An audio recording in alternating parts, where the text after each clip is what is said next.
Well, shoot, I made a mistake. I scheduled this for the wrong time. Oops. I thought we were starting at 8 when it's actually scheduled for 7. So my mistake. Apologies. Hope anyone is still here. I'll actually post in the Discord so folks know.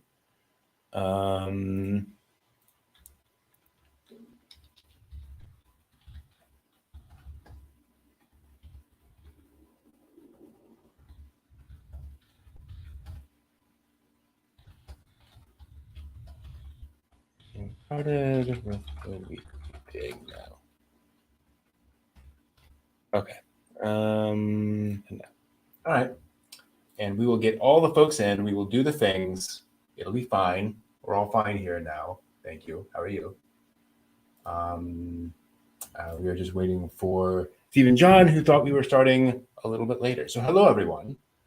I'm keeping an eye on chat. Hopefully there are some folks in chat who did not all leave because we're half an hour late. That really sucks. I feel really bad now. But we will get started by talking about Astro Boy. Let me just go ahead and kind of get some things going on my end so we can do that. Whoops, not that. There we go. I am really looking forward to talking about Astro Boy today, actually. It'll be a lot of fun.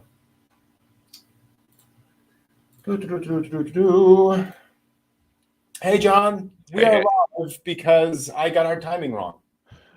Oh, well, there we go. Yep, we were supposed to start half an hour ago. So hopefully somebody has stayed around and is still watching us. Apologies.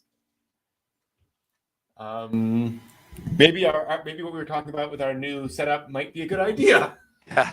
Oh boy. might resolve these sorts of issues. Entirely my fault. For some reason, I got our timing all wrong for these. A week. So it's been a week. It's been a couple of weeks. Yeah.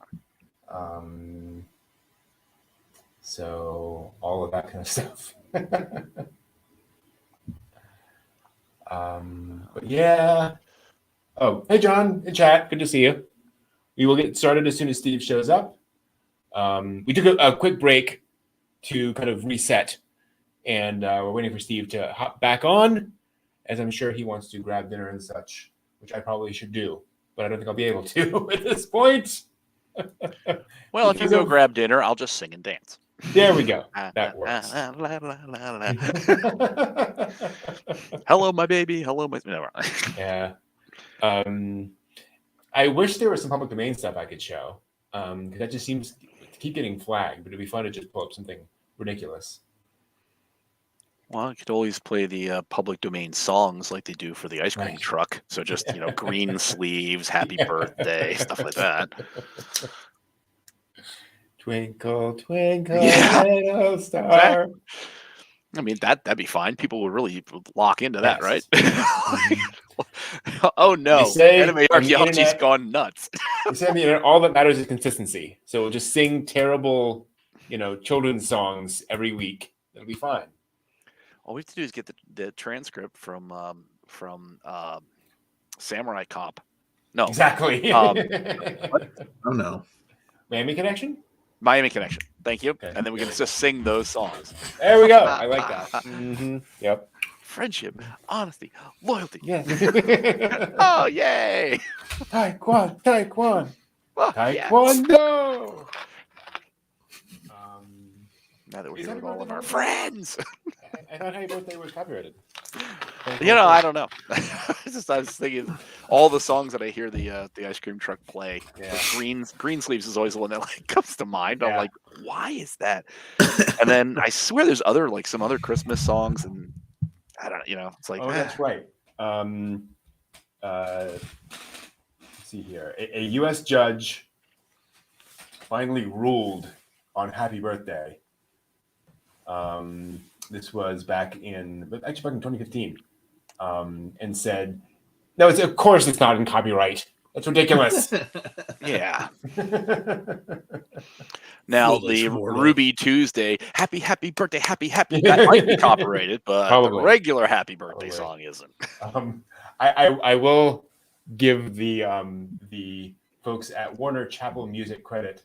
They when this came out, they said, while we respectfully disagree with the court's decision, we are pleased to have now resolved the matter. Yeah. Yeah, thank you for not squashing everybody's birthday parties. We really appreciate that. Just get it over with. Oh boy. You can sing it, but everybody owes us a nickel. What?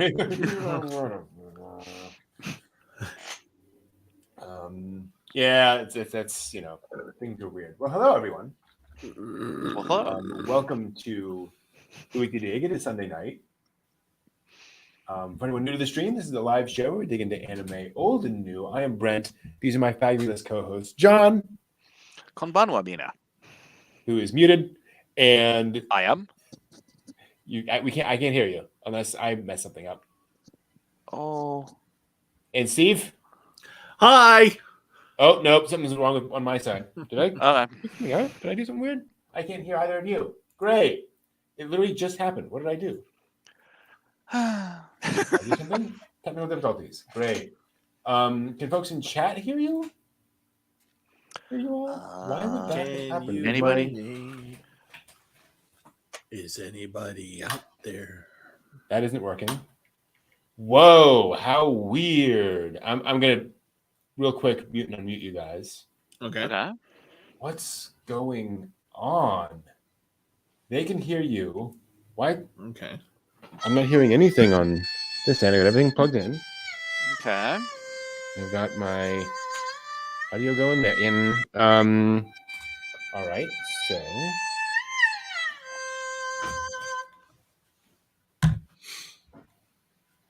we're gonna try something different. We're gonna go straight in. Deep dive. Deep dive. Hello. Hello. Hello. Hello. Wow. Still nothing. Hello. Whoa. Really? Oh boy. Let me see what I could do. It's weird because it was literally fine until 30 seconds ago. Where are my audio settings? We will try that. You guys there? Hello. Hey. Hello. Hey. You Bueller. are just doing something really crazy for me. Should Let me we try maybe something real quick on my side? Oh, okay. I am getting no audio at all from my computer. In any way, shape, or form. And it literally just started happening. Hold on. Did Discord grab the audio? Good call. Ooh. Good call. Where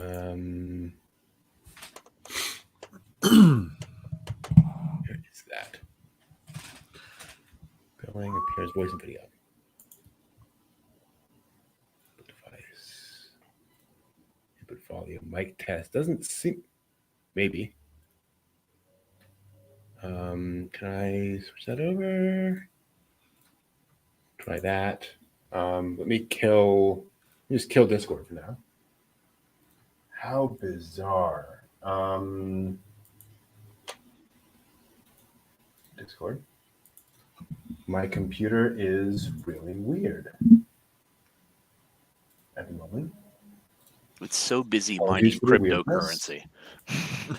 That should be it. That should be okay. I mean, weird is kind of what we do. Let me just unplug that.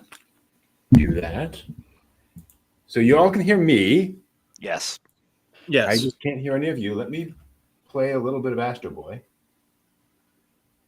Make sure that's. Oh, maybe it's wrong. Wow, what a night. Okay, no, there's audio. There's audio there. Okay. Yep, I heard that. Yep, I heard Okay, that. so it's StreamYard now. StreamYard's funky. Why can't I hear any of you on StreamYard? Settings, audio.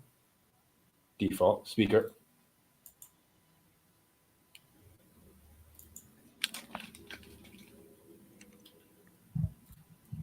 Are you guys there? Yeah, we're here. Testing, No? 1, 2. Okay, hold on. I'm changing all of my audio settings. Okay. No, I don't want that device. We'll try that device. Are you guys there now? We are here. Nope. Wow. Okay.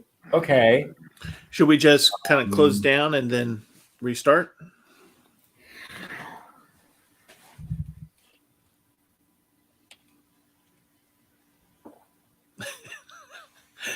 I'm sensing you don't want to.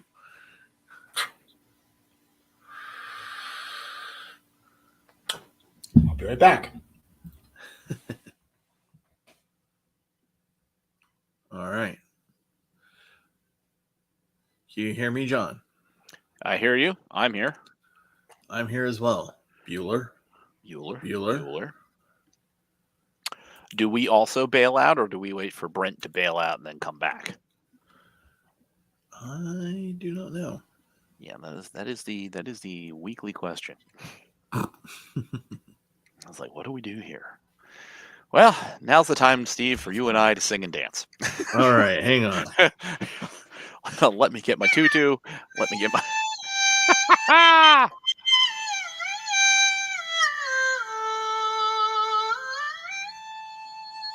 Oh, Brent's back. Do we have audio? I'm here. It's all fine now. Ah, there we go. Okay. The tab muted itself. The what? You know how you have the little mute icon on the tab? Yeah. It was switched off. Somehow this browser tab had decided to do that. So great. Wonderful. Hello. Everything's going great.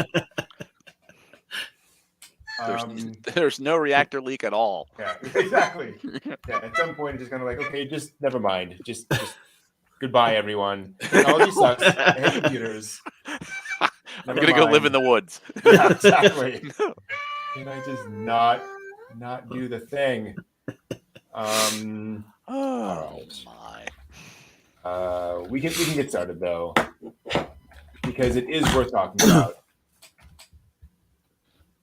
All right, let's see. You can do the thing. Boink, Boink. boink, and then if I can share.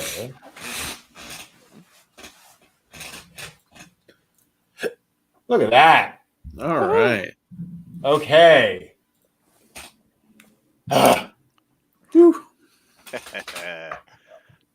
Welcome, everyone. We're going to start talking about Astro Boy Episode 1 eventually. As always, spoilers lie ahead. This is part of our new program where we are digging into classic anime, talking about some of the really foundational anime out there, particularly this one right here, Astro Boy 1963, arguably the first anime, depending on how you define it. And also importantly, episode 1 is the story of Astro's birth. So let's talk about that. Had you guys seen any of these episodes before tonight or before this week? Yes. Actually, only the first one. I did not see the next two. Yeah. I only saw the part of where he's in his supersonic car. Yeah. as the example of like how to make something look like it has it's moving at a great speed as like that technique for limited animation style. So that's the only part I've ever seen of this. Yeah. It's it's interesting going back and watching this and looking at the animation to that point, because boy, they're trying hard with not a lot of resources. Yeah. I think the one of the first things I realized here is just how limited the animation is. Like it's really, really obvious that they barely can like make things move. Like there's a lot of things, like there's the shot of the street where it's literally just kind of moving the camera around this background. Yeah. With very little actual movement on screen. And these shots of the horrified folks. But it's still the scene, and I show this scene a lot in my history of anime panels. But the car crash where Astro Boynton, and we'll get to this in a second, but the boy gets killed in a car crash, and then his father comes to take him away. It's still just I think a really strong visual, image scene. The scene still just kind of hits me pretty hard. And yet it's done with not a lot of movement. No. Right. I mean, it conveys so much in the still image and just the camera work that it's like you can convey so much there, and you're not having people literally moving around and crying and pulling out handkerchiefs and stuff. It's like, nope, you've got it right there. You don't have to animate any part of it till you get to the good doctor and his former son. His corpse of a son. Yeah. The good doctor. Yeah. He was good a good doctor up to a point. He seemed fine up to this point, and then not so much. Things went sideways. Yeah, the pressure was on. He was tired. Yeah. Well, it's kind of funny. You not funny, but when you're watching this opening sequence, and you know that you're watching the first episode of Astro Boy and how Astro Boy came into being and this, that, and the other thing, and it's literally death. Yeah, like in the first 60 seconds, if that, death, and just the horror of it, and even though it's very still imagey, not a whole lot of animation, but as the people just kind of sitting there looking down sad, and then his father of all people showing up, I'm just like, what are the odds of the father showing up right at the car scene? Yeah. But anyway, just having him going, my boy. Now, if I was like 10 years old or 8 years old or 5 or whatever, I'd probably be going, he's okay, right? The boy's okay. He's just sleeping. He's taking a nap, right? But it's just, no. I mean, and they cut. But that's the thing, is that they cut to the chase really quick. They were like, we're going to get the thing done, and then we're going to move forward. And then, you're not going to over animate it if you have a limited budget. So it's like you need to get to the plot point. He's dead. Right. Now we move on. Right. And it's a very stark sequence. Like there's no music. It's just the narrator stops speaking. It's just you hear the sirens, you see the thing. You push in on Dr. Tenma and the lifeless body of his preteen son. And I don't know for sure. But I would go so far as to hazard this statement. This is probably the first example of Truck-kun in anime. Yes. Probably. Yep. Probably. Right here. This moment in time, 1963, Truck-kun makes a grand appearance. Like, aha. Because Tenma gets his idea, and decides to go off and proceeds to laugh hysterically, which is a bad sign. Yeah. He's a little unhinged. Little bit. And then they proceed to build Astro Boy. And what's interesting is how this whole sequence of building him, I had forgotten how much, or I hadn't realized how much humor there is in a lot of these sort of connecting scenes of the various characters doing things and checking things. And this guy's head bobs up and down as the readings go up and down. And they add this very sort of Looney Tunes-esque humor to a lot of these sort of connecting scenes, which I actually like a lot. Still keeping it very limited in what's going on. So the gauges go up and down, his head goes up and down. But most of the rest of him isn't doing anything. It's just they're literally just sliding that up and down. Well, how about the one with the guy sitting at the gauges, and you just see his head back and forth, whoop, in a circle, and it's like, that's it. It's like his body, rest of it doesn't move. It's just very specific pieces of things that have to move. Yeah. That is one of the interesting things, is that in a lot of this, it's not even technically animation. It's just, 3 different drawings that they're cutting between rapidly to get across that idea of movement. But yes, they build Astro Boy to classical music. Yes. Yeah.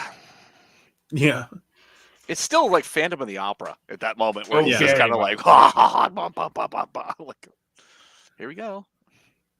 And I love how he looks like a rooster. Yeah. I mean, it's intentional. Much more but pronounced. Yeah. You might say he's a bit cocky. Very true. This 1963 reminded me of, as a kid, I had gotten a chance to see, and I had recorded on VHS, Alvin and the Chipmunks from around the same period of time. Yeah. And it is almost exactly the same kind of thing. Oh, interesting. It's in black and white. It's got very limited animation budget and therefore very limited animation. Mm-hmm. And it's like, it was so strange to see it. I'd be like, wow, talk about it like a very, similar approach to something on different sides of the Pacific. Yeah. I'm like, interesting. Well, limited animation was a really big thing. UPA, United Pictures Artists, I think, was an animation studio started specifically to make limited animation for television, to say, hey, this is a specific approach we're going to take visually, not just because it's cheap. In fact, it wasn't cheap. It was about the same budget as other animation at the time, but like we can do this in a way that can allow us to make a lot more, animation more quickly. It was very much a visual choice. And yeah, it was very much the kind of the rage of the time. And Astro Boy wakes up. Right.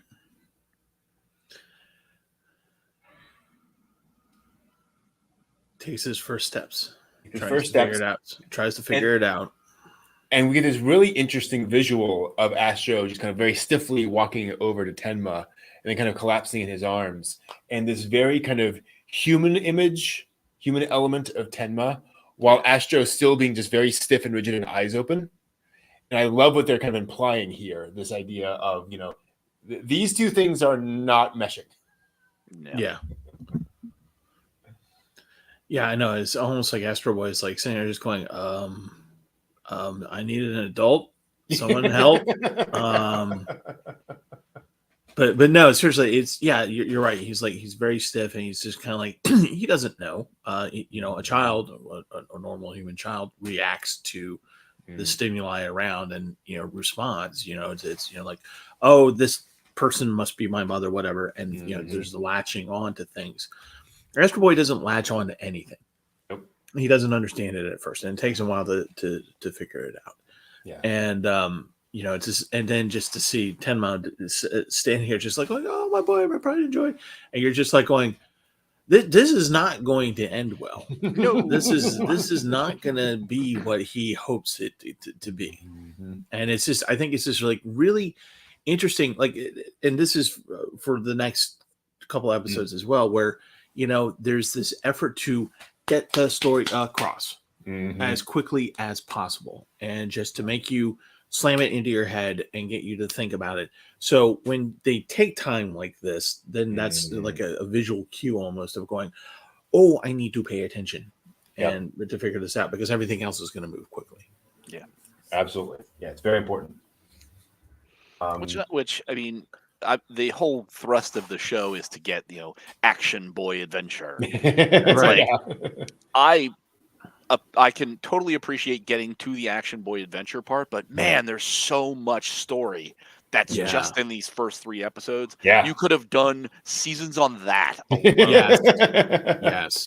Yeah. Because Dr. Tenma has a lot of bats in his belfry. So it'd be some interesting backstory with him. How did you create the brain for a robot boy? You know what I mean? Like, we don't have that detail. We just see the schematics of it. It's like, well, yeah, you can take an erector set and build a crane, but it doesn't make it able to be like, Father, I love you. Oh, what's going on? It's like, give me backstory on that. I know you can't do it. Yeah. One of the most brilliant things about the 2003 adaptation of Astro Boy is it begins with Dr. Ochirimatsu, Dr. Elephant in this version, bringing Astro to life. Oh. And you're like, wait, where's Tenma? What's going on? And then like they explain what's going on, like why this is happening. Like there's a whole other backstory that they kind of bring in. I'm like, well done, because playing with audience expectations. Yeah. And that allows them over 50 episodes to tell all that backstory. Yeah, because there's a lot. Yeah. Oh yeah. So go back to the breakfast scene. Oh yeah. real quick. So this scene, Yeah. I laughed too, but then I thought about it for a second. So he eats the donut that presumably his father makes. He eats the donut, opens up the panel, and he pulls the donut out and puts it back on the plate. But the way he does it is to make sure that his father doesn't see it. Yeah. And that's like kind of like the foreshadowing of, Yep. well, he knows he's different. Mm-hmm. And he's trying to hide something, but what is it? And then of course later on. Although I guess I would freak out too if I would looked over and I saw a child like just go, here we go. Well, and it's that expression on his face of like regret. Yeah. Like he can't taste it. Like he knows he's lying to his father. Oh yes, it tasted great. Well, he doesn't know. Yeah. Yeah, he's an advanced android, but he's not that advanced. Right. Yeah, and then we get the whole sequence of this. And here's where I think of him playing and so forth. And here's where, again, I think this is where Tezuka and his crew are like, no, we're artists. we're going to, find ways to make this visually interesting. I love the idea that they have this spinning night and day cycle. Yeah. That we see, and it just gets faster and faster and faster and faster as Astro is just sitting there playing with the plane, and just goes over and over and over and over and over again. You look like, oh, right, like these just endless days. He can do this forever. Yep. Really clever. And then we get this weird thing. So in the various versions of Astro Boy, this has been handled, I will say, better. Yeah. And it's handled here. Yeah. Tim was like, well, why haven't you grown? Yeah, and that's like you when built him, you maniac. Yeah. Oversight. But yeah, again, you're just like, you want to look at Tenma and just go, you should have known, because if you didn't build in the capacity for him to grow, he's not going to grow. Yeah. And it's just kind of like, well, okay, you want him to be a boy and you want him to become a man to take over your legacy, I suppose. Yeah. Okay, but you didn't take that into effect. So, so here you have him kind of going crazy. And you're just like, but how did you not know? Yeah. It's very strange. The thing I like about the way the manga handled this, and again, to be clear, like in the original version of the manga, like this is basically how it goes. And then Tezuka went back and in later revisions, later releases of Astro, kind of redrew it and refined this over time. The way he eventually handled it is that Tenma realizes that Astro can never think like a human. That the way he they ask him in the manga, they do the drawing here, draw a flower, and he draws the molecular composition of it. Yeah, it's like he doesn't understand beauty. That's just not something that kind of computes for Astro Boy, and so Tezuka kind of has the psychotic break off of that. This feels a little just bizarre and forced. I wonder if it's just kind of a joke that they're throwing in that the kids would laugh. That Tenma feels this way. I don't know. I mean, it is funny to see him. He's trying to measure Astro Boy, so that's amusing. But maybe you're right. Maybe this aims for kids to be amused, but for the adults to be like, "Wow." Because Dr. Tenma is a horrible human being. Yeah. Well, yeah, I was gonna say, because he's just like, don't you love me? Can't you grow for me? It's just kind of like, wow, that's harsh. I mean, it's kind of like saying to your kid, can't you throw a fastball? Why don't you love me? Throw a fastball. It's just like, which in fairness is kind of the metaphor. Yeah.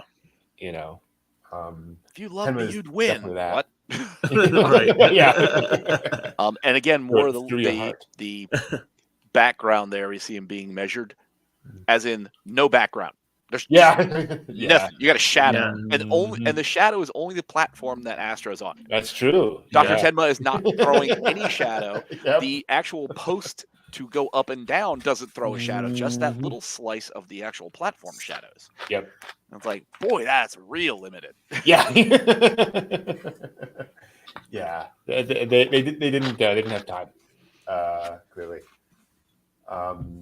in fact, this whole sequence, it's It's all of this gray. is all gray backgrounds. Yeah.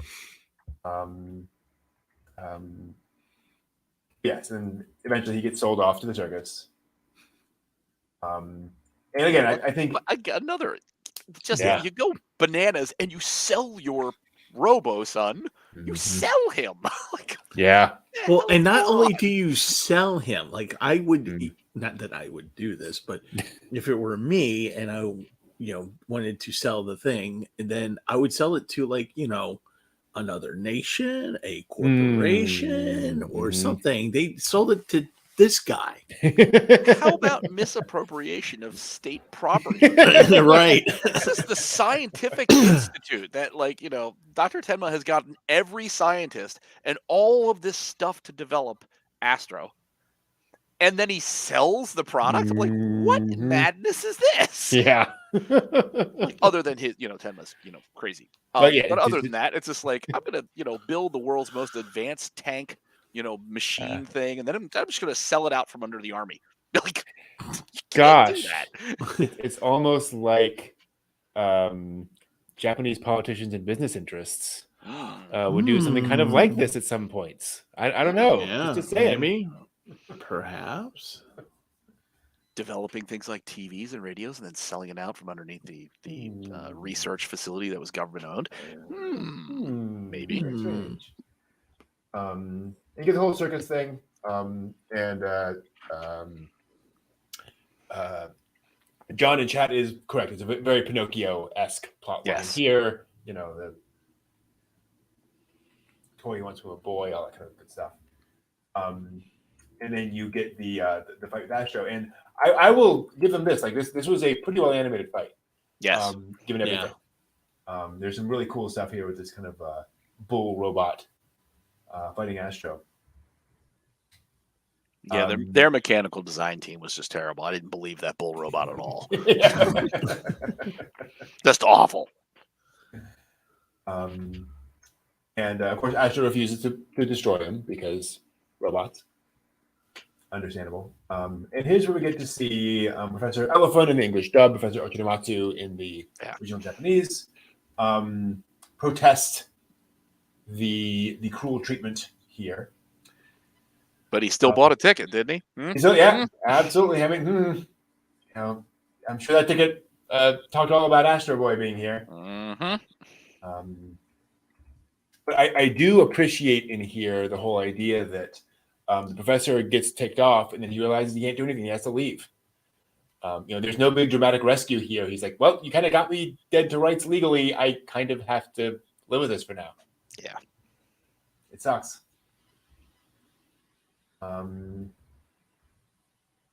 Let's see here. And yeah, it's a really sad part. As Astro is basically enslaved by a circus owner. Yep. Forced to fight his own kind. And then finds all of the robots that have been left behind and that are going to be scrapped because they weren't useful anymore. It's like, geez, Tezuka, chill. Yeah, they did I thought for the budget again, they did a really fine job when you had Astro sitting on his crate. Yeah. That his just dejected look was it was so well communicated. And in this instance where the backgrounds are so simple and they're grays and dark and everything else like that, it's like this was film noir in like the juxtaposition of light and shadow. And I was just like, damn, you guys were, that's knowing your limitations and then also knowing the functionality of that kind of artistic presentation. It shows much more for the creative usage than it is to just neatly excuse it as they just didn't have the money.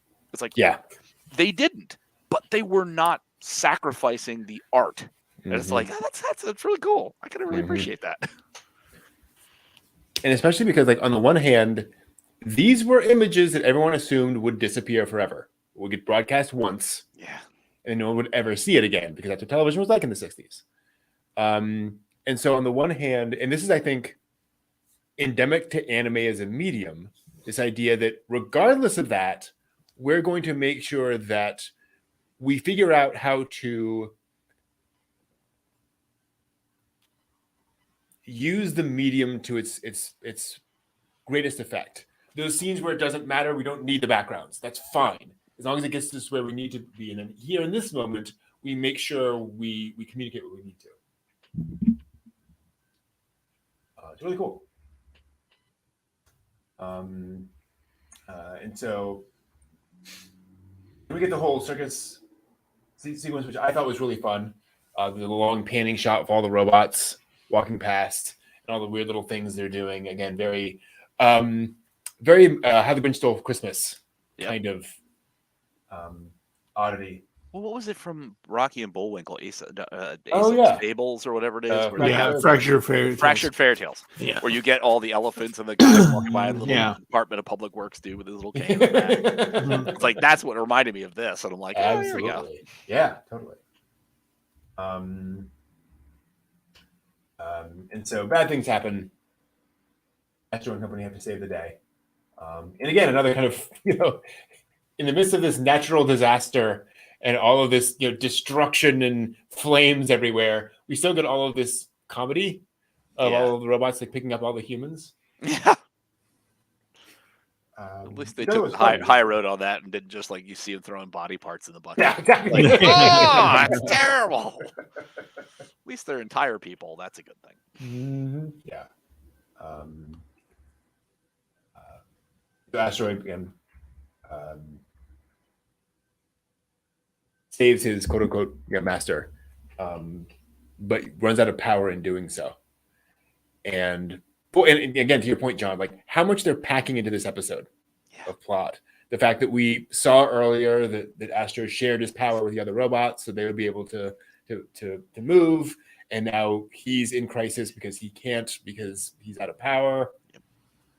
He's able to when he was sharing his power, I swore he said, "Well, I've got 12 volts. I've got more than enough." Yeah. And I thought, 12 volts? volts. Good night, kid. What? I mean, the future must be amazing. Would they need like 1/8 of a watt or something like that? So 12 volts is more than enough to do it. I'm like, crap. Yeah, that must have been a misdub or something.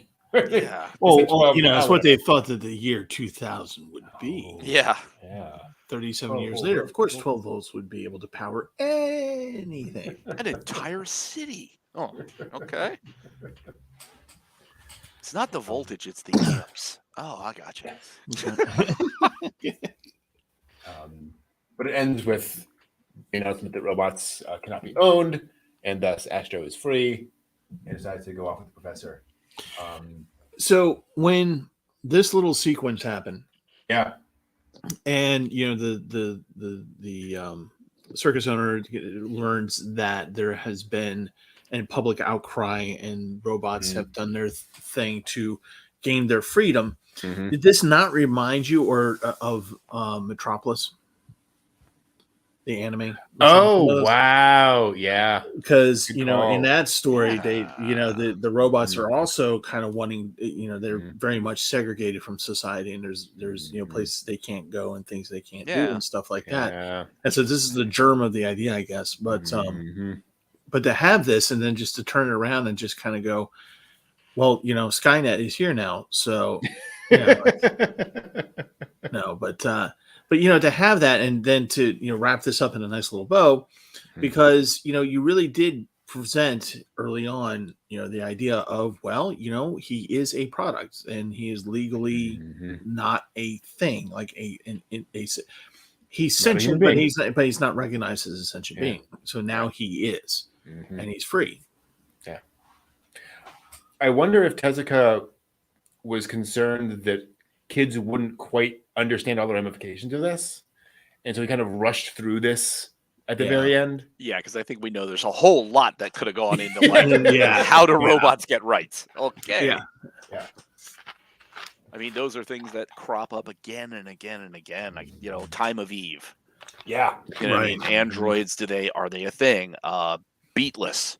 Are these sentient portable server systems? Are they people? Vivi Fluorite just a couple seasons ago, same kind of thing. It's like, where do you draw the line? What is the quintessential right to be your own thing versus being an object? I'm like, so it's cropping up quite early. Yes, absolutely. This show does a lot. Yeah. And this is episode 1.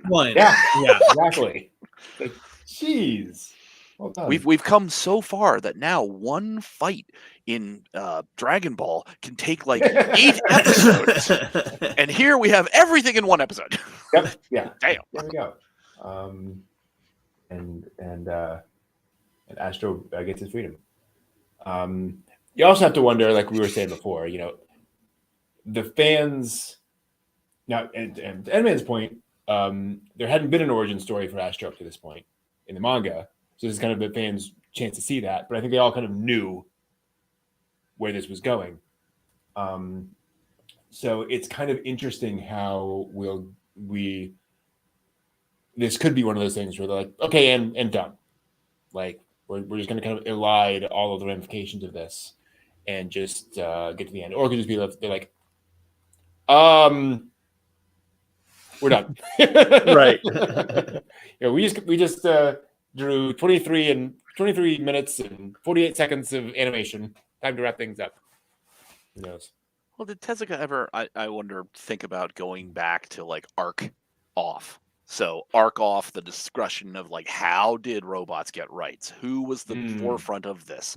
How does that, segue into Astro's experience so that we see, that you can bring it up to a point where it's like, hey, turn the TV on, robots have rights. It's like, I'm gonna guess that probably he wasn't gonna work on an arc like that, or who knows? You know what I mean? It's like, well, when he died, he is reputed to have said to ask God for just a little bit more time.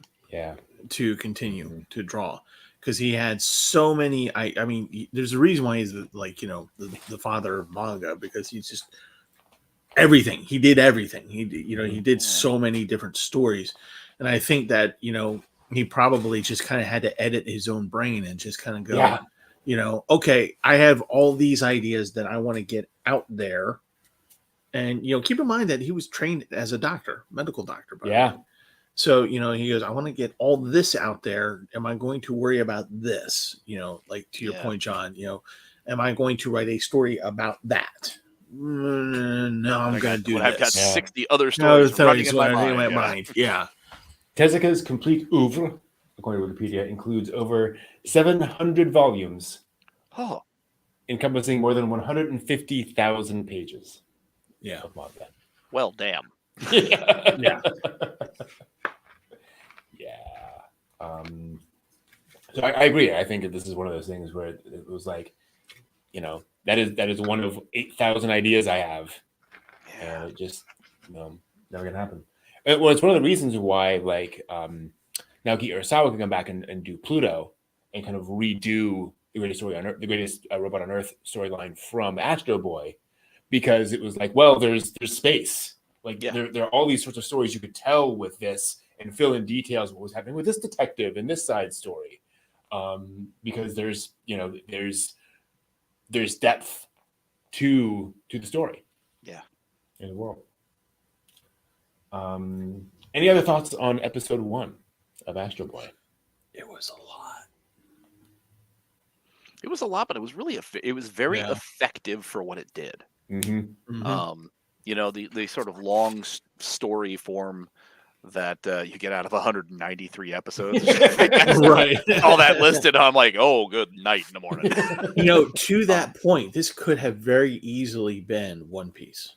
Yes. So far that he could have said, okay, this is my thing. This is what I'm going to do. And just write 1,000 volumes. Well, I was to say, if Tezuka if he had the mind to do nothing but Astro Boy and every arc related to Astro Boy, yes. But as you're saying, it's like he had so many ideas, so many thoughts that it's like to keep him on track to make Astro Boy the length of One Piece. No, you'd be asking a lot of him. Can you just imagine being his editor? Oh, God. Okay, so we're finishing up of Astro Boy episode. Okay, so I got this idea for the. Oh Jesus, no! God, please. Tezuka, Almost like focus. almost like somebody from Yai Publishing House who keeps adding Yes. story details to his characters. Yeah, that must have been quite interesting to sort through as the publishing staff to be like, okay, we love your ideas, Tezuka, we really do, but let's focus on some of the ones that will actually like get people to buy them. Yeah. Well, that was, and Grant, like that was one of his things, is that he was really good at figuring out what would sell, and saying, okay, I'm gonna, here's an idea, and he almost had kind of the Midas touch. And obviously, not everything was hugely successful, but he was clever at figuring that out. But then also just figuring out how to do massive amounts at once. Yeah. And in fairness, a lot of his manga was, I'm going to draw the face and pass it off to my army of assistants to draw everything else in the panel. But it worked. He was able to produce, obviously insane amounts of material. If you're interested, there's a book, the Osamu Tezuka story, which you can kind of see in red there, which is a manga adaptation of Tezuka's life, done by the Tezuka Institute, the Tezuka, whatever Tezuka's company is. They commissioned artists to do it in kind of Tezuka style, which is kind of cool. Kind of all this, and there are some sequences in there of just this army of people in his thing. And there's like half a dozen editors standing off to the side, each waiting for a different story that Tezuka's working on. All the attendants to the emperor. Yeah. There's so I'm just reading Wikipedia on Tezuka because it's kind of fun. In January 1965, to give you an idea of Tezuka, he received a letter from an American film director named Stanley Kubrick, who had seen Astro Boy and wanted to invite Tezuka to be art director of his next movie, 2001: A Space Odyssey. Oh, wow. Wow. Astro Boy's Hal and Murder. And you think about it, it fits, right? Like the themes are very much there. Although flattered, Tezuka could not afford to leave his studio for a year to live in England and work on a movie. You had to turn it down. Wow. And just to tie it all together, he did love the film and would play its soundtrack at maximum volume in his studio to keep him awake during long nights of work. Oh my jeez. Yeah, I can just see that. Wow. Okay. Keep on going. I can get one more face done here, guys. Gosh. But yeah, it's a really impressive first episode, I think, for how much it gets done, how much it tells, and how more or less arty it is with what that is. All right, let's talk about episode 2. We have some time. Let's do that. Just switch over here. There we go. Actually, it's there we go. No, that's the end credits. All right. So we talked in episode 1 commentary about how much is covered in episode 1, and how quickly they get to a lot of the themes of Astro Boy, and then we get to racism in episode 2. Just straight up. Kind of, well, technically robotism, I guess. Yes. Whatever. Yeah, but still, yeah. As robots are now mass-produced, and this causes Astro to have one of the oddest sequences in, I think, any 60s anime, which is saying something. Because Astro sees 2 horses, and decides he wants a mother. Yeah. By having a dream sequence where he's running through a weird computerized grid thing, and he sees a stone statue that looks like a woman, and then sees like a robot woman, and boy, there was a lot here. Yeah. The fact that he's dreaming it? Yeah. And it's like, Well- okay. I mean, we'd only get the electric dream thing, like, that we'd wait for Star Trek Next Gen for Data to have dreams, but it's just an odd kind of concept to be like, you're dreaming of a mother and you're a robot. Why? Well, so the whole buildup of the horses and the various coupling of the baby with the mother or the father, he's learning that he's missing something, and he what he wants is a mother, and he, as a 'cause his robot, father didn't work out so good. and he has the information there of what a father is, what a mother is, and so and he's just like, well, a mother, this is what the females of the human race act like, so, and this appeals to me because I really don't have anything like that, and I feel like I should. Keep in mind that maybe it's not so much that it's like he's emotionally distressed about not having a mother. It's just that maybe he's feeling like, okay, this is something that normal life happens, whether it's animal, human, whatever. Why don't I have this? And then when he's dreaming about it, his dreamscape is, kind of like his art. It's not what the world is. It's just how he's processing it in his mind. That's why you have that grid, and you have these, just these automatons that act like it and that are mocking him for wanting to have a why do you want this? And then you go to the like really big one, and which gets really surreal at this point. But this is very surreal in that it's it's he's still trying to figure out what that is. Yeah. He's and that's what's the block in his mind is like his mind is just like, well, you don't know. So here it is. This is your mind's interpretation of this, and you live in your mind works in a digital way, not a human brain, and this is what you're going to come up with. And so at the end of this, again, I look at this and I go, this is like aimed at 8-year-olds. Right. But it's being made by people who are just like who are giving this enough thought and being thoughtful in this creation of it, so that like when the adults see it, the adults are just like going, oh god, I'm gonna have to explain this to Junior. Oh god, oh this is horrible, this is so sad. Meanwhile, the kids. Why does Astro Boy want a mommy? Mommy. Here we go. Oh god, I'm not ready for this conversation. And I love that the robot mother, quote unquote, doesn't look like, well, the robot from Metropolis, right? Yeah. Big metal, C-3PO with breasts. C-3PO was, by the way, based off of the Metropolis. Anyway. Yeah.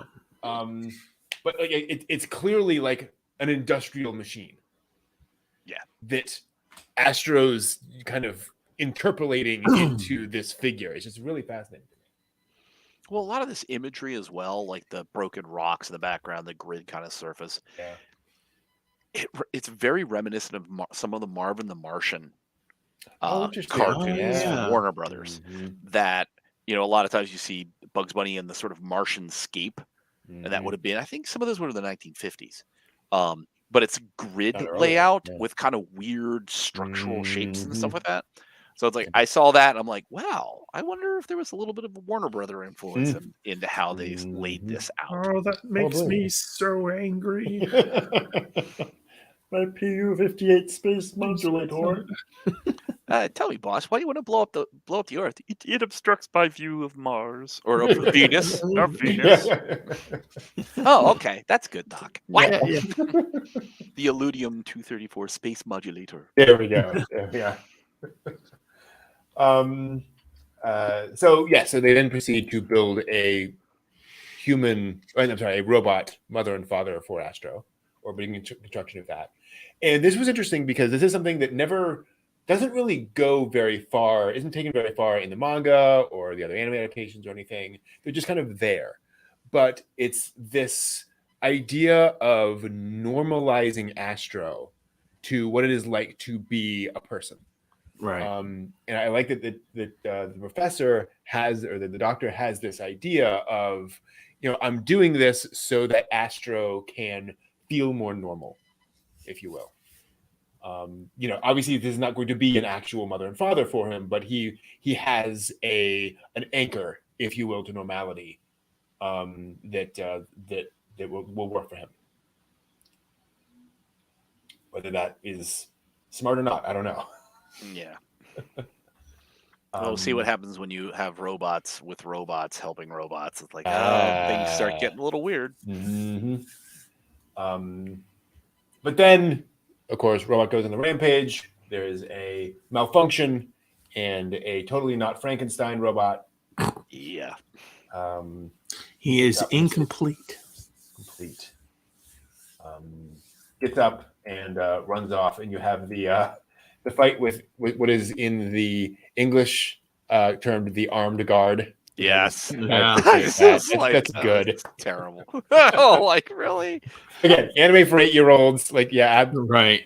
bring it on. Come on. Yeah, I love his hand gestures as he's fighting. I'm like, Come on. I'm like, dude, really? And it is kind of odd that you have, again, and this bouncing back and forth between the drama and the comedy, where we know it's not good that this robot is on a rampage, but then having this long sort of comedic fight scene with the hand robot just lightens things up a little bit. Yeah. And provides opportunity for just some funny business. And then off he goes. Again, bad things happen. Then we get, I mean, to your guys' point, this very noir sequence of him going through the city and eventually getting, and we won't go through like every single moment of it. Basically, he is pulled in by a bunch of criminals and who basically tell him to rob banks and help him with heists and such. And he does it because why not? And kind of what he's programmed to do is to obey humans.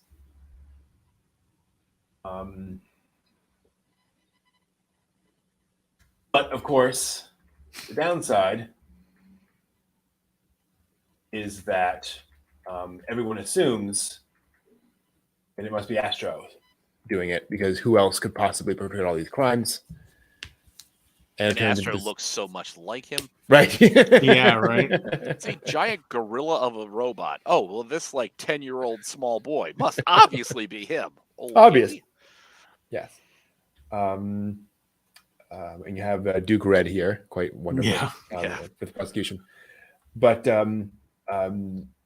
it does open up this interesting problem of now robots are being seen now that robots are not simply a product, now people are judging them for their actions. And it opens up this whole new can of worms as to how humans are going to actually treat robots now that they have their quote unquote freedom. Which leads to the scene on the ocean liner. I really enjoyed this. I thought this was really fun. The whole sequence with them, with Astro fighting the squids and the octopi underwater. Again, just very, very goofy. Which, I mean, he could fly there. Yeah. So it's like, you got this total sense from this. So it's like, oh, you could cut to the chase by he just flies to the boat. Mm-hmm. But it's like, no, having him go underwater allows you to inject this hilarity. Mm-hmm. And it's like, just flying through the shark's net when he's like, boppity, boppity, boppity, boppity. Yeah. I think I can get to that sequence with the squid, because I just found that funny. The squid tries to run away, and Astro just kind of like pulls the top off of him, basically, as he flies by, and then apologizes and comes back and pops it back on. Yeah. It flies off. And squid, octopus, back to squid. Yeah. Very, very fun. And the big fight. Yeah, no, I think it was a really good fight. It's a nicely animated little fight scene. Yes, there was effort put into that fight scene. and money. Yeah, budget was spent. But then the ultimate problem was, and again, I appreciated this. It wasn't about defeating him. Stopping him isn't the point. The point is to change people's attitudes towards robots. Right.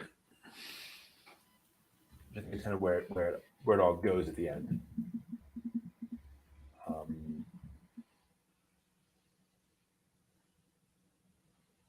Yeah, I thought this was just kind of a fun kind of big noir detective kind of a story.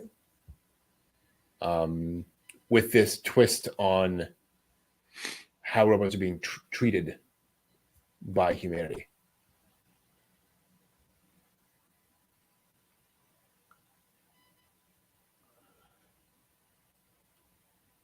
Dead silence. Well, I absolutely agree. Okay. Fair enough. Now so during one point, the doctor says, well, we can't continue creating your mother and your father because of the actions of this one thing. So it's basically on you as another robot to rein this guy in. Yeah. And I thought it was very interesting that the one guy that the Colossal, I think is the Frankenstein robot's name, responds to the one villain guy. Yeah. And he's chosen that this is the guy that's going to be the guy who tells me what to do. And, and then he actually takes care of him and actually is like, oh no, I like him. I genuinely see this thing as a person, not as a thing to use, whereas everyone else is still looking at him as a thing to use. And, by the end of it, it's kind of interesting that, they put the cap on his head basically, and it's just like, okay, that changes everything. And I kind of wondered, if that meant that he was never really sentient. Colossal was never really sentient. And once he had that gave him purpose and direction, because now he's just like, oh, I'm going off to Mars to do the thing, or going to the moon, or whatever it is. And, now I know what's going on, because like his whole demeanor, everything changed as soon as that was put onto his head. Yeah. And, like he's literally Frankenstein walking around like that. And then suddenly he gets to sing, and he's just like, oh yeah, I'm supposed to go to the moon. All right, see ya. But when you first meet him, what's he do? He sits up and he feels his head. Yeah, he doesn't and see. There's something it's missing. Empty. It's empty, and there's and nothing now there. He gets that locked on, and it's just like, now I'm complete. Yeah, now I have my sentience. I know I have a compass of sorts. A direction to go in. I know what I'm doing is wrong now, so I'm going to stop, and I'm going to do the thing that I'm supposed to do, which is my purpose. And so he does the thing, but I'm off to fight alien robots beyond the moon. Good luck, Amazon women on the moon. But yeah, through the whole thing, you're just like, it's just like one thing after another with Astro Boy. It's just like, well, okay, I'm gonna try and catch him, can't catch him. Okay, we have the fight. This is the thing, and then you have like Inspector Zenigata kind of guy going, it was you, Astro Boy, it was you, and this whole thing, and it's just creating this fear of robot. I love how they were saying robot in robot, and and yeah, it was just kind of, again, interesting to see. An 8-year-old is going to look at this and kind of go, I didn't get any of that. All I know is that the big guy got his hair, and now he's good. Exactly. There was a cool fight scene. Yes. Yeah. Very realistic fight scene. Yeah, very, very serious fight scene. But yeah, as real as robot fighting can be. Right. Robot Shops. That documentary, Robot Shops? Yeah. So that's episode 2 of Astro, and like we said, we're kind of get into it with some of the big themes of Astro, but I think in a more introductory way, I guess, by adding the Rock'em Sock'em action scenes to it. Yeah. All right, I think that will do it for this week. We will come back to Astro next week and finish up and talk about episode 3, since we are a little short on time given everything else going on. So we will take a quick break and be back with something else. So we will see you in a little bit. Let's go with this one. There we go. Ooh, what is Initial this? D. No. Is this Pat Labor? No, it's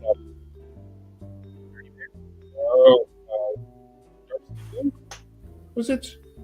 Was it? One of the Yoshiaki Kawajiri. Let me see here. Definitely one of his. Wicked City. This is Wicked City. Oh, okay. Yep. Okay, Wicked City. Ooh, there's one. Mm-hmm. All right. Crunchyroll has Initial D, by the way. Oh. Yeah, I saw that the other nice. night when I was looking around. I'm like, what the? Like, holy crap. All right, I'm going to take a break. All right, Be right back. Bio break.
Do.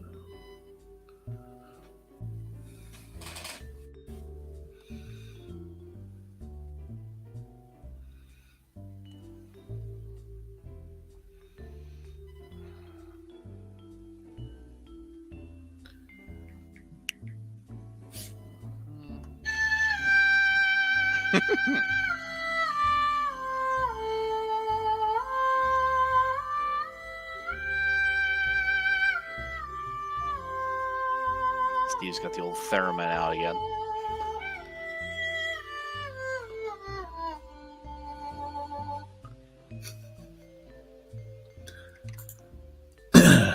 Should buy a collection of poetry and read it during these times. Do poetry. No, I was going to say samurai death poetry. Ah, see. There you go. Can you mix samurai death poetry and beat poetry? I don't see why not. Sakura blossoms blinding me, pulling out my nose. What? What? It's got silver in it, so it's like samurai, but it's like beat, so it's like, hip, and it's dark too, so it's samurai beat, hip, dark, goth. Yeah. What? What? No, stop it. No, this Like is a terrible. fossil tree from which we gather no flowers. Sad has been my life, fated no fruit to produce. Dun, dun, dun. And that was written by Minamoto no Yorimasa, Mm. 1106 to 1180. A samurai in the Genpei Wars who defended a temple. The defense failed, and he was captured and forced to commit seppuku with his own wakizashi. Wow. The only one I know is Crane's Call Flying to the Reedy Shore. How desolate I remain as I sleep alone. Oh, Mm. It was that's a done. good one.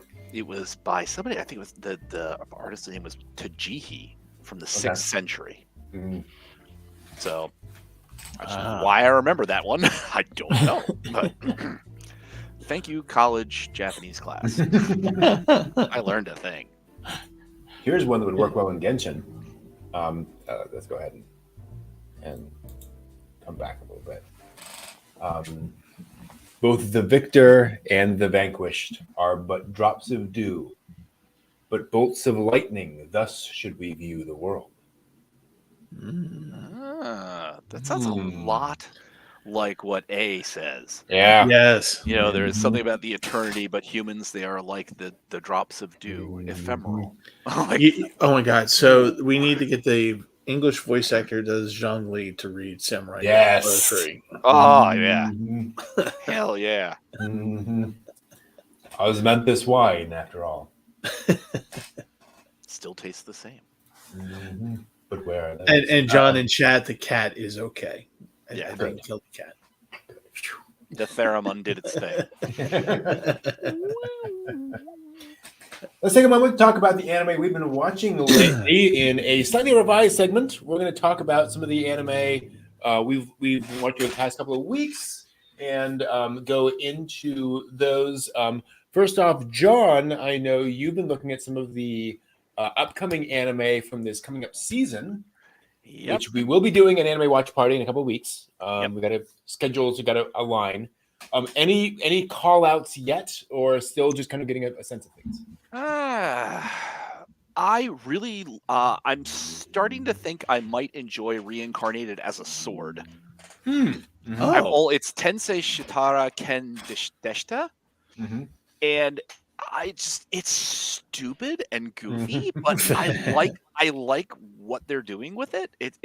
I've never seen somebody being reincarnated as a sword. Right. I mean, and it's very self-aware of that. So it's like, okay, that's kind of funky. Trying to think of what was the other one I saw. The Beast Tamer Banished from the Heroes Party. It's going to be harem-tastic. Okay. Gotcha.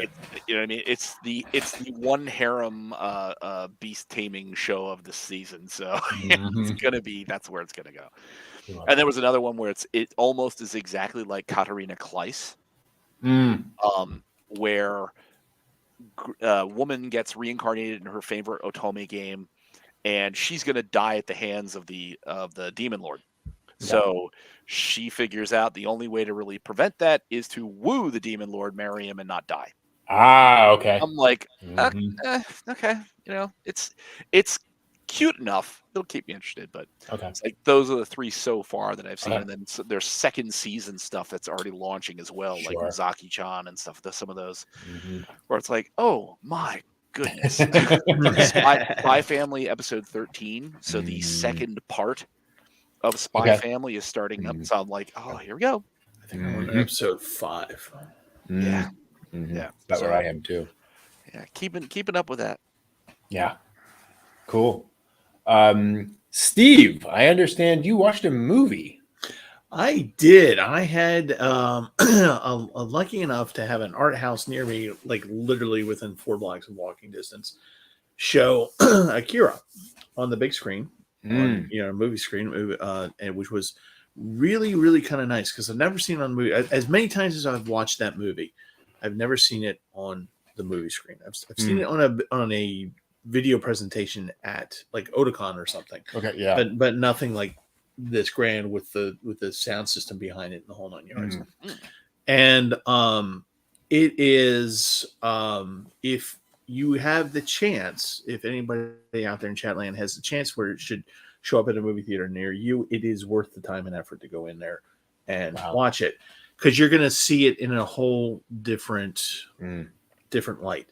And before I mention a couple things about that, one of the fun things about seeing this movie in the movie theater was that when I got in there, I thought it would be, normally it's usually like about 20 to 50 people in there. And, you know, this is kind of just how it is, you know, when people watch anime in our house like this. No, it filled up a nice section of there was a couple hundred people in there.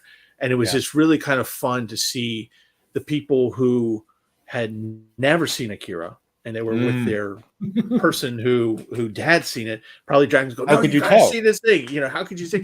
Yeah, and so you'd have the moments like, you know, where Tetsuo is in the hospital and he has that hallucination of the little toys coming up onto the bed, and he does the hand grab and they disappear, right? And all the people who did, bloop, bloop, bloop. And as it's happening, you hear people who have never seen the movie going, "What is this? What's going on?" It does the hand grab, they disappear. They're like, "Oh my God!" It's like they're, you know, it's the full on assault on Tetsuo by these kids, just like, this is awesome, but I don't understand. And so it was just really kind of fun to have that around you and just enjoy having something that you know about and having people having the right reaction to that. You know what I mean? It wasn't like, "Oh, what the hell is this?" No, it was just like people just like genuinely vested in this enough to know, this does not bode well, you know. So it was really nice. But the reason why I say see it in the theater as it was intended to be in the theater, you're going to see details that you will not have noticed before. And there will be certain impacts that you will not have felt before, like the scene where, you know, Tetsuo turns into energy, or, you know, that whole sequence, black and white sequence where things are coming at you and the buildings coming at you. When you see it on a laptop screen, a TV screen or something like that, you understand what it is. I think to your point, Brendan, when we were talking about this, you understand what it is intellectually, and you're just like, "Oh, okay, fine." You see it on the big screen, you're just kind of like going, "Oh God, oh God, oh God, it's coming right at me." And so you have a whole different, you know, perspective on it. So that's, you know, it was a lot of fun to see that finally in the theater. That's cool. But I understand that you saw something really cool. I did indeed. A quick question: was it subbed or dubbed? It was. It was dubbed. No, Okay. no, wait, no. Subbed. Okay, subbed. Yeah. Okay. That's cool then that you could see so much, even with, you know, having to check the subtitles and so forth. Yeah. Even so, like, it still pulled you in. That's awesome. Yeah. Well, I would argue that probably knowing the plot of the film, having seen it before, you probably got beyond reading any of the rest of it. You're like, I already know what they're saying. I don't know. It's like Spaceballs for some people. People can just kind of sit there and go line for line and just go through the whole movie. You know? I did indeed see a movie this past week. I saw, what was it? Gundam Kukuru's Island. Ooh. The new Gundam movie. It is an adaptation of a poorly executed episode of the original Gundam, apparently. Episode 15, I think it was, that they then, that Tomino then would never allow to be shown outside Japan. So apparently somebody at some point was like, "I'm going to make a movie out of that." And so they did. What a great idea. You know, what fecund material for a movie, this episode. But it actually works very well. And I can see, apparently, basically, what happened was, so the episode focuses on a Xeon pilot who kind of defects and is and is on this remote island where there are a bunch of war orphans that he's kind of taking care of. It is hard to make an episode of an anime that already has that many characters in it and add like 15 kids to it.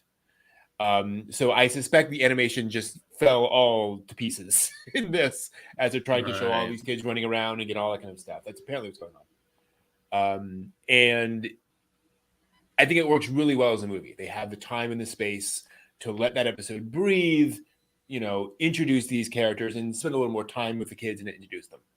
What I really liked about the movie, as I mentioned with you two, was two things that did not happen. I liked that Shar does not show up. He does have a line, but he does not show up. And the movie does not put the children themselves in like serious mortal danger throughout the movie. Like, obviously, bad things can happen, and with the older kids, there's dangerous moments, and I won't spoil any of that. But this isn't like, oh, we're just going to smash all the kids in Act 3, right? That's not the kind of movie it is. It's more we're going to follow these characters and see what happens. I also appreciate that they're already, in a sense, they've already had their trauma.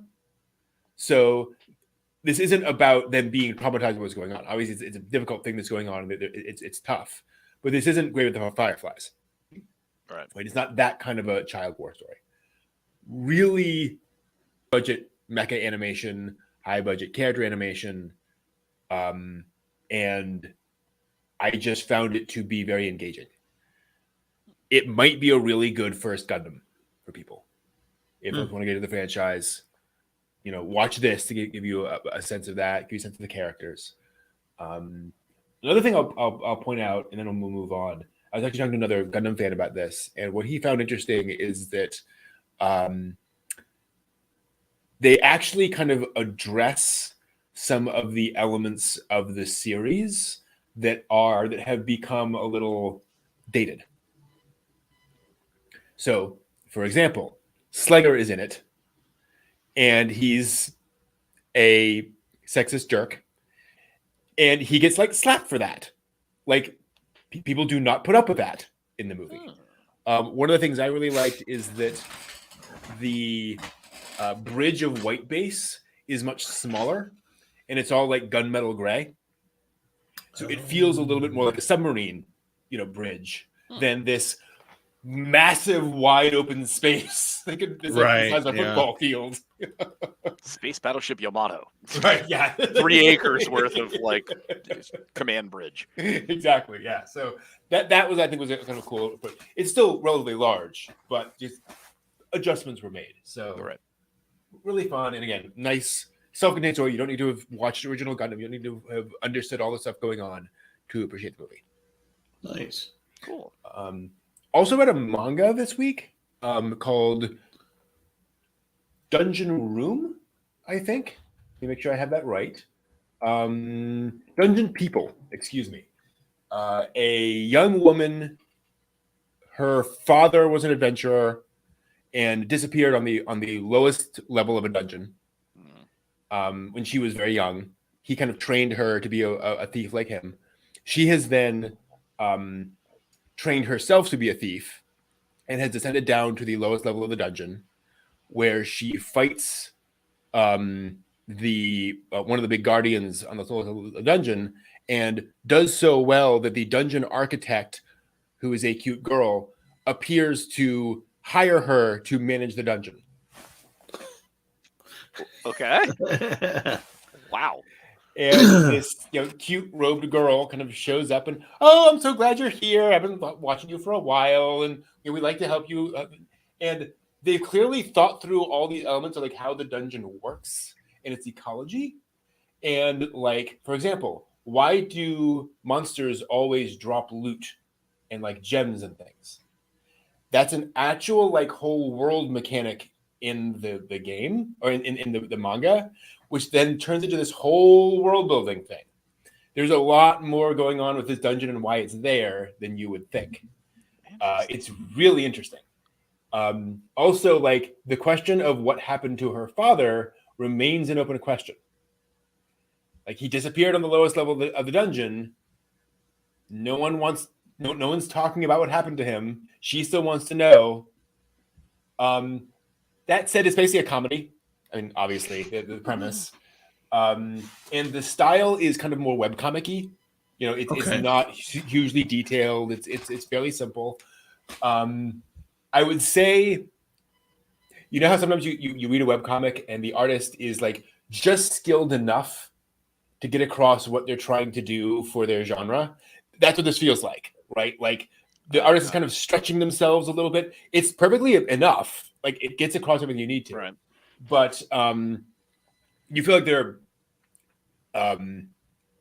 this is about the level they can handle artistically. Gotcha. Leonardo da Vinci, they ain't.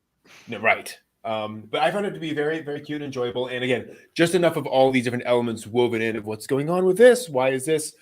What's going on with this dungeon? Why is she saying that? Why is this set up this way? To keep me intrigued. I enjoy it. Interesting. It's called Dungeon People Volume 1. And see, this is now the second time I've heard of taking an interesting approach to dungeons, because Don Machi, this next season, how not to pick up girls at a dungeon. Mm-hmm. They're just finishing this past season, and they're bringing up the idea of the dungeon as an entity itself. Okay. So that it's a symbiotic relationship. Adventurers go in, and the dungeon is giving them things for going in. But if the adventurers get like too zealous and damage the dungeon, then the dungeon goes through a process of repair and expelling or eliminating whoever's damaged it. So it's this weird kind of organism that they started bringing that up as they were getting the last 2 or 3 episodes, and I was like, I've never heard anybody address it like this. That's and cool. Now there's this manga where it sounds kind of similar, like it's an interesting take on how dungeons function. Yeah. The author has definitely thought through like, why are all of these things? Like, why is there a party of monsters there again when you come back and all that stuff? Yeah, it's kind of cool. Like, why do they respawn? What would an orc need like a artifact set for? Why are they always carrying gold? What do they buy things with? Yeah. Why does that one have a dolly? I don't understand. It makes no sense to me. How do Where do they keep all that gold on them? Yeah. Well, Family Guy did a sort of World of Warcraft joke. Make sure you search deep in their orc butts. Like, oh wow, okay, that's a place to store gold, I guess. What was the one that I loved so much? I'm forgetting the name of it. Buddha. Not quite. Yes, I love it, but not quite. I love it, but different one. Delicious in Dungeon is awesome. Gosh, did I sell that? I think I may have. Like I have it digitally, right? I think that may be one of those ones that I did. It's like how to create a dungeon, I think was the title of it, something like that. I have my list up here. How to build a dungeon. That's the title of it. Evil wizard decides to build a dungeon and stock it with various monsters, including beautiful girls that he can then take off to his bedroom. Because if you're an evil wizard and you can summon creatures, why not? Right? It's a very ecchi series, but it beats Tinder. Yeah, exactly. Pretty much. But it is very much this. Okay, I'm going to create this dungeon, and here's how it works, and here's why I need this thing here and that thing there, and here's where I need to summon these things, and create these various groups to so that this group can support that group, and so forth and so on. Kind of interesting. And lots of sex. So just FYI. Mature content. Very yes, shrink wrapped manga. Very much shrink wrapped manga. Can I open this and look at it? Not unless you're buying it. Okay. Good enough. Can I pick this up? No.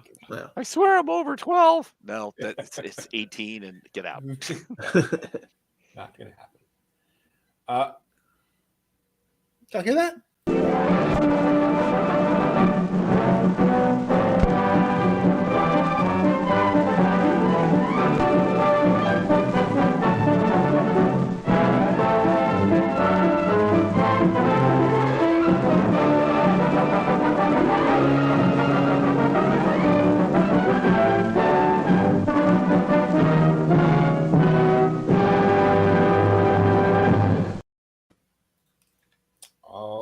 Right. Hello, everyone. Welcome to the latest anime news for the week ending October 2nd, 2022. A second trailer was released this week from Makoto Shinkai's upcoming film Suzume no Tojimari, or Suzume's Door Locking. And judging by the events of the trailer, the film might be an unexpected addition to the genre of cute anime characters who are also inanimate objects. That's right. Those pictures you may have seen from the trailer of Suzume in a chair aren't missing a second character. That chair is actually a hot anime boy. Huh. Yep. Sentient chairs. Sentient chairs. Let me see if I have an image of that. I would like you to sit on me. Oh. Oh, goodness. No. I mean, well, we're just not going there, are we? Of course we are. Okay, well, let's be honest. It's past 9 o'clock. We're almost to 10. It seems that poor Sota, a young man who journeys with Suzume on their quest to close the doors that have been unleashing disaster around them, gets cursed somewhere along the way and winds up spending the journey as a hobbling, talking, three-legged chair. Although apparently this does not stop the two of them from getting close because anime. The trailer is unsurprisingly gorgeous, though, and the movie looks like it'll be very exciting, even if the internet at large is disappointed with the loss of the beautiful Bishonen. So I guess sort of a Beauty and the Beast thing going on there. I guess the tagline would be "Beauty in her stool." Ooh! That just sounds...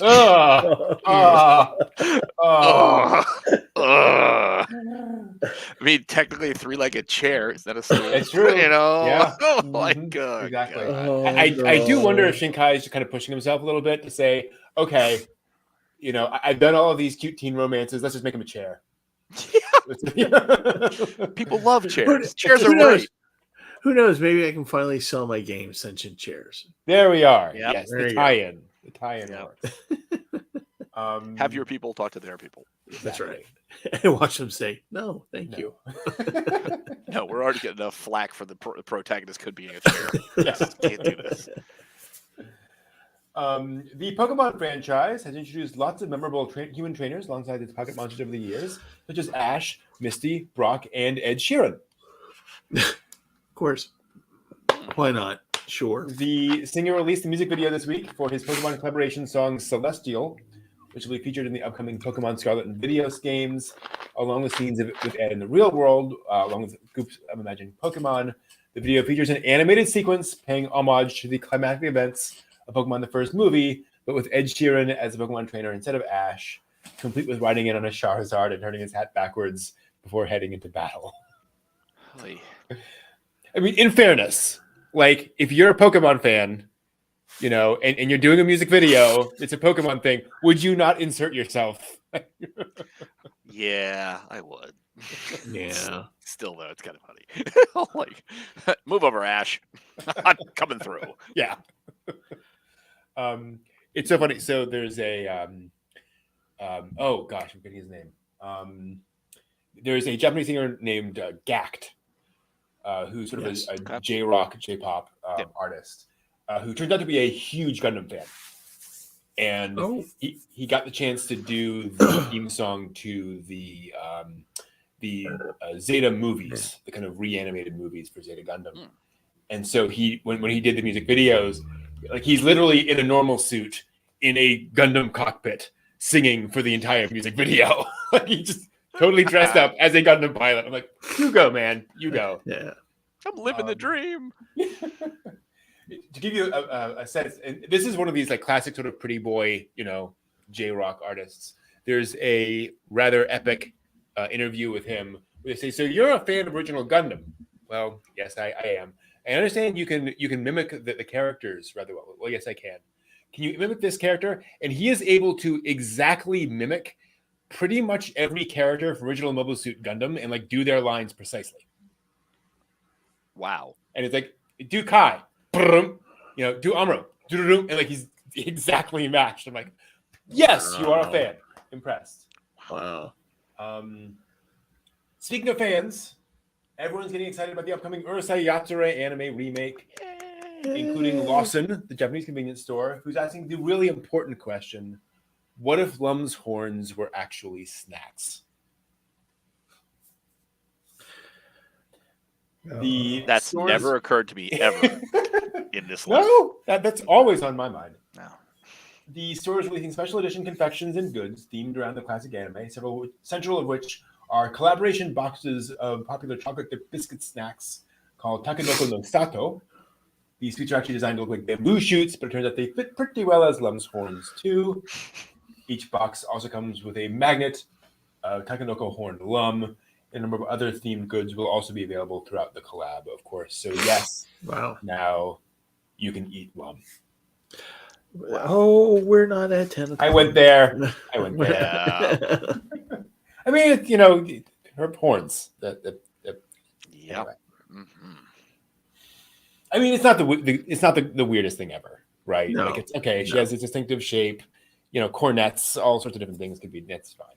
I thought you were gonna say like fruit chew sheets, like her bikini pattern. Oh, I like that. And I was waiting for that to be like, oh boy, that's gonna lead to some very interesting adult times in some people's apartments in Japan. Got the fruit sheets of Lum. Let's go. Oh boy. Let's move on to some anime announcements. We got some interesting ones this week. A crossover anime project has been announced to celebrate the anniversaries of two classic properties: the 50th anniversary of Lupin III, the anime of Lupin III, and the 40th of Tsukasa Hojo's Cat's Eye manga. TMS's Lupin III versus Cat's Eye crossover special will debut sometime next year and will be set in the Cat's Eye's original 1980s time period. I think is a great idea. Ooh, wow. The Cat's Eye sisters are attempting to steal a set of 3 paintings that belong to their father. But this time, of course, Lupin is after the same catch. The voice actors Kenichi Kurita and Keiko Toda will both reprise their roles as Lupin III and Hitomi Kisugi, respectively. Wow, neat.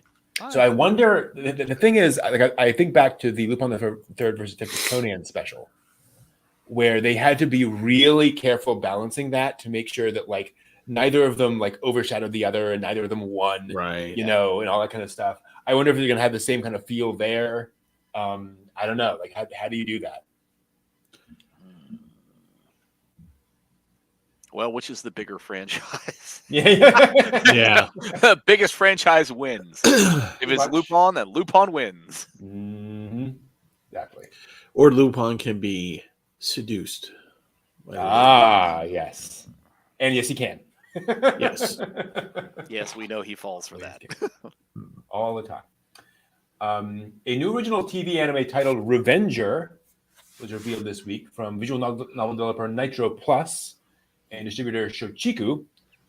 This important because Nitro Plus collaborated with this little developer named Type Moon to create this little light novel series called Fate Zero. Don't know if you've heard of it.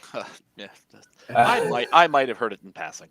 Possibly. I might have seen a thing or two. I don't know. One or two. There's I think it's some cosplay out there somewhere. Yeah. The funny thing is the teaser for the anime features a stoic-looking man with a sword, and the tagline: "I cut down people in order to fight against a cruel fate." The most generic tagline I can possibly think to put on a man with a sword. I cut down people to fight against a cruul fate. Okay, I guess. Well, they're certainly not giving you anything to work with, so Nope. They're preserving the story there. That's good. Very quiet. DMM and Asahi Productions also revealed a new original TV anime this week. Giant Beasts of Ars, ARS, will debut in January, set in an age of swords and heroes, where humans and giant beasts fight for control of the land. Okay. So maybe, I don't know. I actually think Arion when I think of that. I think that'd be kind of cool. That view. Mitsuri Kito's Too Cute Crisis manga, also getting a TV anime in 2023. A sci-fi comedy following a girl from a space empire who initially plans to destroy Earth because of his low level of civilization, but changes her mind after encountering a cat and being shocked by its cuteness. I thought you were going to say fell in love with a cat. Yeah. Okay. So basically, we're just redoing Comey Can't Communicate, but just in a different way. Yeah, right? pretty much. Yeah.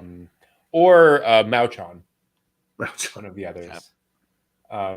But yes, the main character, Lisa Luna, from the space empire of Azatos. So yes, I'm intrigued. Would you like some salsa with that Alza toast? Say what? Sorry. I was gonna say, did you want some salsa with that Alza toast? Yeah. I'll be very curious to see how they're gonna like get story length and depth out of that. The cat is so cute. The end. Yeah, I mean, at least if it was a person that you could have, like, the back and forth. Oh, you're destroying my world. I don't want the thing. The poster shows multiple animals. So you got cats, you got dogs, you got all sorts of different animals you can fall in love with. That's not Sorry, no. Yeah, that's. Obviously it's going to be ridiculous, and it'll probably be 4-minute episodes. I'm assuming. Yeah, where she encounters the cute little Pomeranian and just falls all over. I've got this world destroying. Oh, look at the Pomeranian! Yeah. Oh, it's a Shiba. They're so cute. There you go. Pretty much. Last weekend's Aniplex Online Fest announced a number of upcoming anime projects. Mashiro's My Love Story with Yamada-kun at level 999 manga. We'll get into TV anime next year. The protagonist is about to quit the game she played with her recent ex-boyfriend. When she meets Yamada through the game, after getting to know him in real life, she develops feeling for him, but only seems to be interested. He is only interested in the game. So, sort of star-crossed lovers, but in a video game. Aniplex also announced that Sony Music's next dimensional idol project, Unite Up, is getting a January TV anime. The YouTube project launched in December of last year, with him featuring various artists and hidden talents, aka cheap singers. An upcoming TV anime was revealed at the stream for the ATRI My Dear Moments game. The story follows Natsuki, who, returning to his hometown after losing his mother and leg in an accident, searches his grandmother's old laboratory for a rumored treasure and instead finds, of course, a robot new girl. Leg. Oh. Yeah. Robot girl who's holding a leg. Yes. She had a leg up on him. Yeah. Oh. I feel so much better. Just wait. Fate Strange Fake is getting a TV anime special. This is an April Fool's joke from the Fate universe, which has the Holy Grail War taking place in the Wild West. And they're like, no, we're just going to actually make an anime out of that. That's just going to be too much fun to not do. Billy the Kid. So again, TV anime special. Oh my! And then finally, A1 Pictures is producing an anime feature film of Gen Urobuchi's Eisenflügel novel series. Urobuchi described the story. Yeah, I know. Described the story as, quote, a competition in a faraway world between a dragon and a jet to determine which holds true superiority of the skies. End the quote. He said we originally imagined it as an anime film, never got made, wrote it as a series of novels, and he's happy it'll finally become a film after nearly 20 years. So, can't wait for that.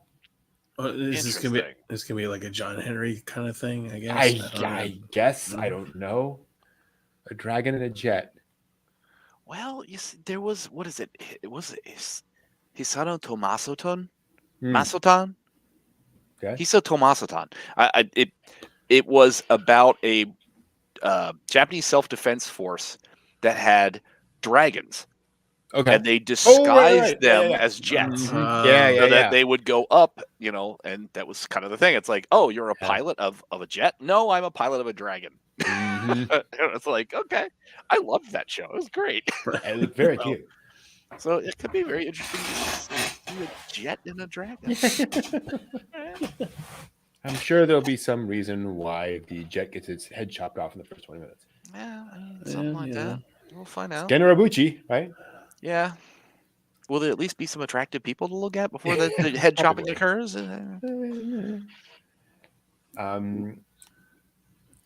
The Japan section of Netflix's Tudum live stream event last weekend also revealed several upcoming anime works. The Onyoji novels will be their first anime series adaptation worldwide on Netflix the next year.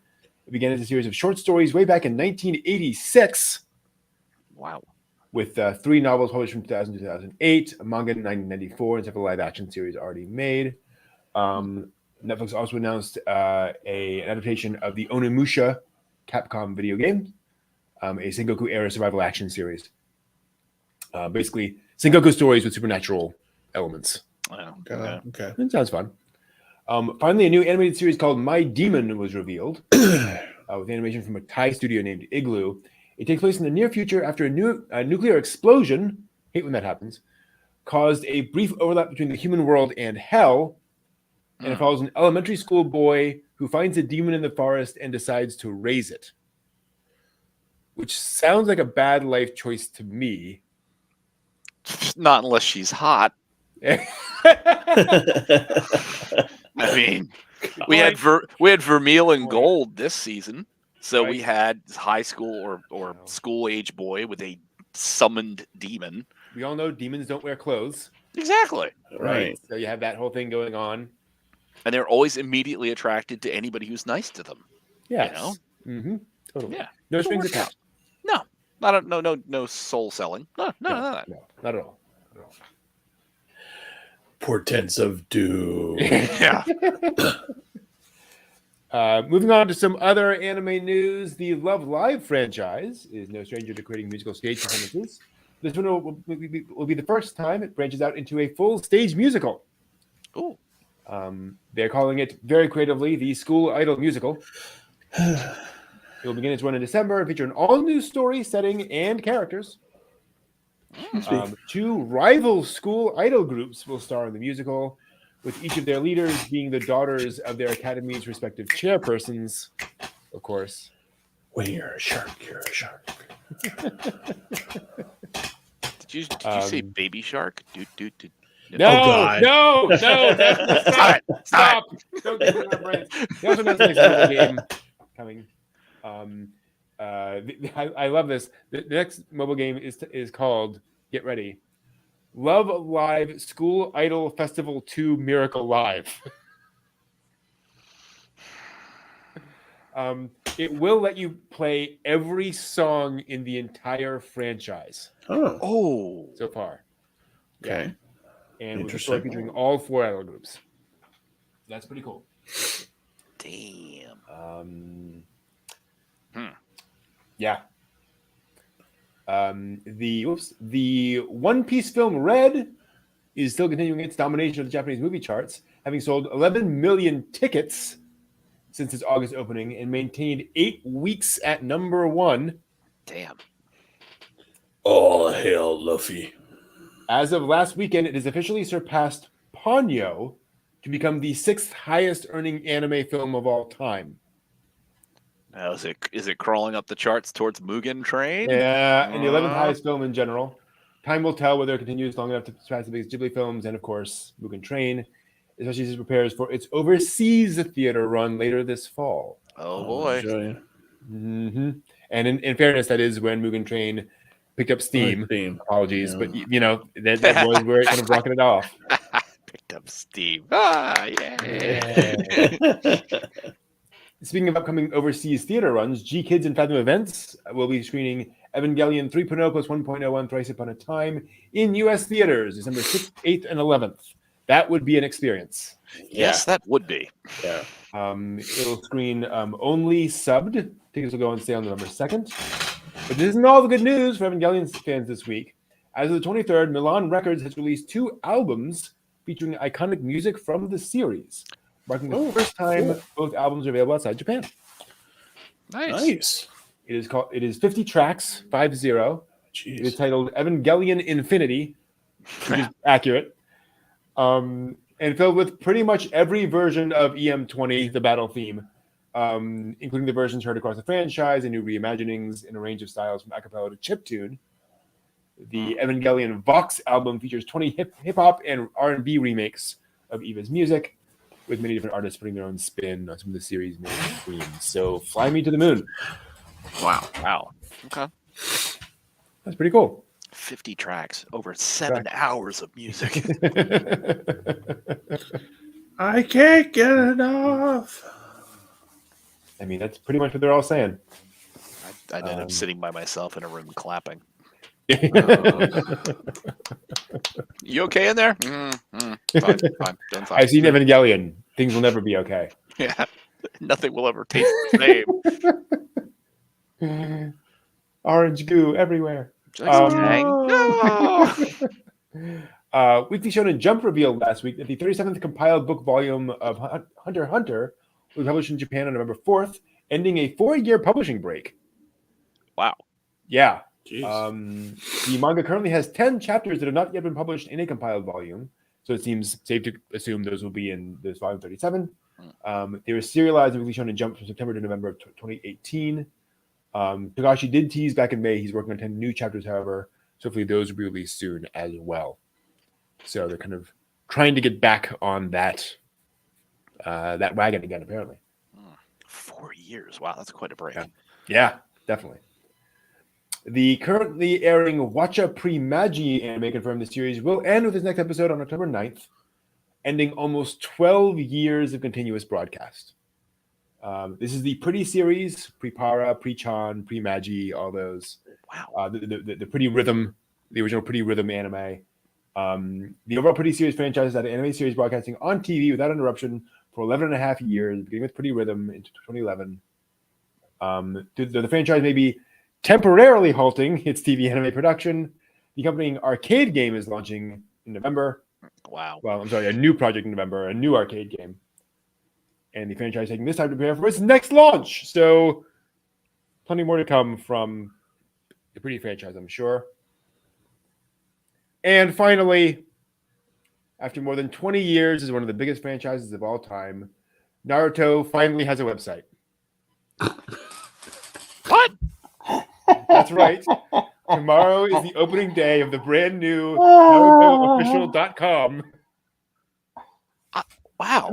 I didn't even know. No, I didn't. I thought that there would be. There would. Yeah, been, I would have thought early on that would have been like locked up. Like There's been no official Naruto website. Oh, well, that kind of makes sense because everybody out there is just like Naruto. It's just out there. Wow. It's just, oh my god. They're hooked to their e-commerce site for the warehouse full of headbands and t-shirts and ramen bowls and stuff. Jesus. sure It's probably they'll be have filled with nothing but Naruto and Linkin Park AMVs. Right, yes. Required by law. I'm sure they'll have a very nice BBS forum on there. Oh my god, it's gonna crash his first day. Wow. All the Naruto people are gonna like I just know for some reason my headcanon is they built a website 20 years ago and never launched it. And so now they're launching this, They found it in a file folder. Like, where's this clean? Do some defrag on this. What the hell's this thing? Oh my gosh, it's the website. See us on Yahoo Can you News. imagine Yeah. that? Can you Oh, just look at the imagine- MySpace link. Wow. Can you just imagine somebody just like going, "Hey Fred, I thought you put this up. I thought I did, but you didn't hit the button. I didn't hit the button. You didn't hit the button. No, it Crap, goes that in was the 20 draft, years ago." and then you have to publish it. Right. So you have the 2 steps. You have to do the second step. I never. Oh god. But that's not all. That's not all. Oh dear. They launched the official Japanese and English Twitter accounts last week. What is going on with the Naruto group? Oh god. They began their posts on September 21st, which was the 23rd anniversary of the manga's debut. I guess, if you're on the top, it doesn't matter. Everyone's buying you anyway. Yeah. We don't need any more promotion. Just the concept of it. It's like, did you at least have a placeholder somewhere on the internet just so that when you got around to it, that you had the domain? I mean, what the hell's wrong with you? I mean, what was the decision making behind not doing it at the very beginning? Yeah. Now I can understand why you would be like, yeah, whatever. Doesn't Everybody really knows matter. that's where we don't Right. have to do that.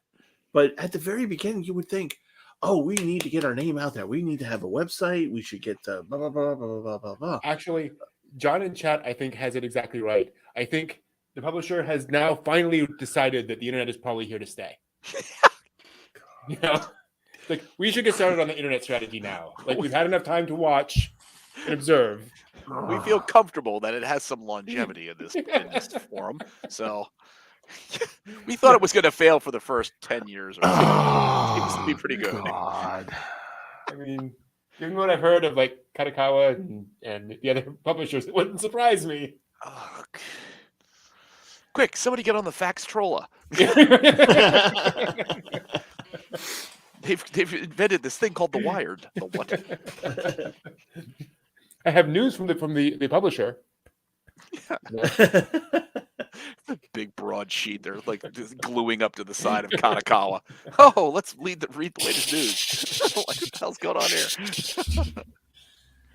Oh dear. My. But yes, that's all the news for this week. Good Lord. Watch and see you next week.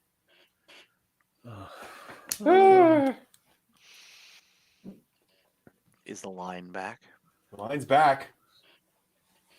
I feel like it's always here. I love your new home there, John. Yes. Oh, yes. I've upgraded significantly. Very nice. Yes, I now live in apparently a very modern, nice house versus a beat down old ramshackle crap shack in Roanoke. Hey. Yeah, I found the filters. We were taking a break. When I found the filters, I'm like, hey. Kind of figured. It's not the cafe, but Yeah. Is there a piano in the background? Yes, there's a piano back there. There we go. I can't play it all, but I have one because it's a status thing. Exactly. Maybe it's a player piano. Ooh. Okay, I gotta get all of the. That's weird. Okay. Gotcha.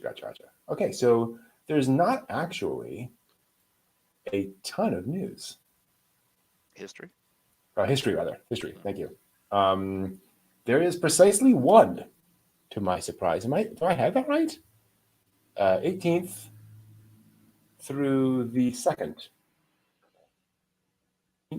Yeah, I only see one, but it's a big one. Welcome to This Week in Anime History, where we talk about things that happened this week in anime history. And today we are celebrating because a little less than a week and quite a few years ago, actually 20 years ago, September 20th, 2010. September 20th, 2002 was the American premiere of Spirited Away. Oh, wow. Holy wow, really? Man, how time has flown. Yeah. I was going to say 2002 does not sound that long ago to me. I know. No. 2 decades. Good Lord. Good Yep. Lord. Mm-hmm. And this is notable because it was like the first relatively big release for a Hayao Miyazaki movie. Mononoke had come out in like very limited release. And then Spirited Away was the next one where folks were like, I know who this person is. I'm going to go see this in theaters. Again, still limited release, but I know quite a few people who went to see it in theaters at the time. Yeah. And this I did twice. Because I'm going to do that thing. And so this really started to get Miyazaki's name, off the ground in the U.S. as a big name. And got some money in the coffers, which was also nice. I remember whether I saw it in the theater or not. I can't remember anymore. It's been 20 freaking years. Yeah. I remember very well the theater and the experience and talking with a friend about it afterwards. It was a pretty big deal at the time. And well, and also like it was the only anime in theaters. You couldn't go to see other things. That was it. Times have definitely changed. Mugen Train and everything else have definitely.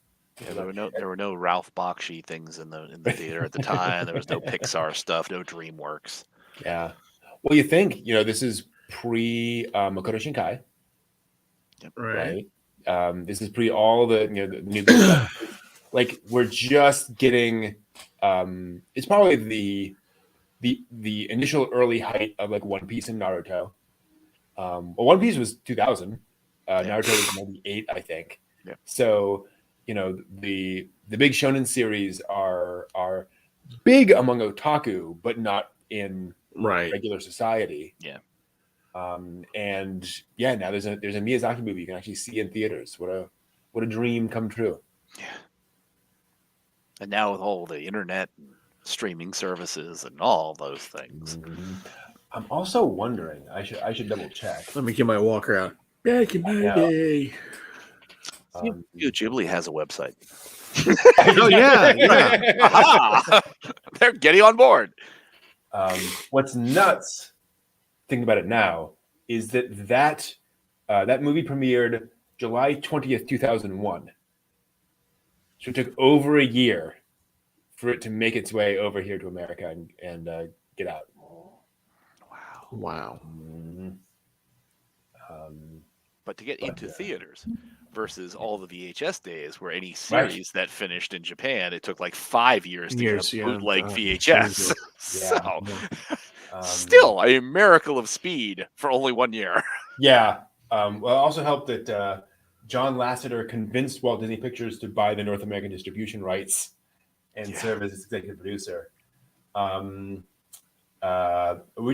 It had a budget of. Can you guess the original budget of Spirited Away? Oh, can't even think. 10 million. 4.5. 19. Ooh, 19 million. way off. Damn. Can you guess how much it grossed at worldwide box office? 250 million. 118. 395. Good Wow. Well, that was a good return. Yes, the most successful and highest grossing film in Japanese history up to that point. Damn. Not too bad. Wait a minute. It beat Godzilla 1954? Crazy. Really? Holding the record for 19 years until it was surpassed by Mugen Train. Mugen Train. Exactly. But yeah, that was the thing that happened this week in anime history. Wow. That was it. Amazing. Yeah. Bunch of stuff like, 2 weeks ago and then like starting tomorrow. But like we're just right on a transitionary point. Well, there'll be that much more to talk about tomorrow. Next week. Yes. There are 4 items in the next 2 days of anime history. Damn. Wow. It's just all well, and it's fall premieres, right? All anime premiering over the course of history. So a bunch of those coming up. That's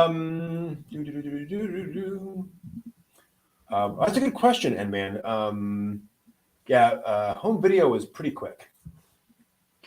Let me check. 2003, April 15th, 2003. They're saying was the release on DVD and VHS. Yeah, I'm sure Disney rushed that one as fast as they could. Yeah. DVD. Like, here we go. Come on, buy it. Buy.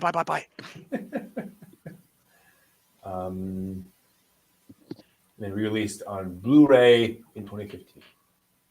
And now, of course, G-Kids has all of them. And released on beta when? Yeah. Never. Oh. Betamax and 8-track. Ooh.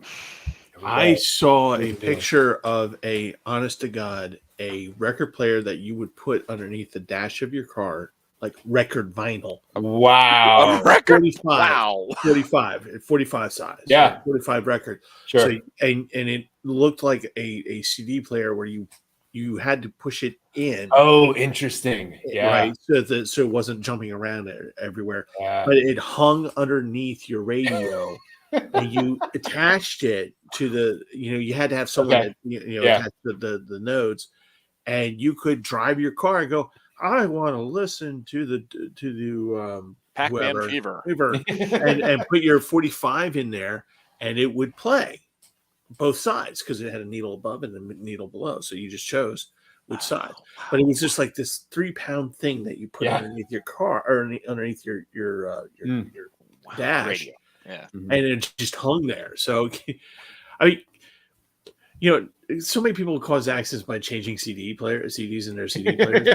Right? Yeah. You just imagine where's that 45? Where's that 45?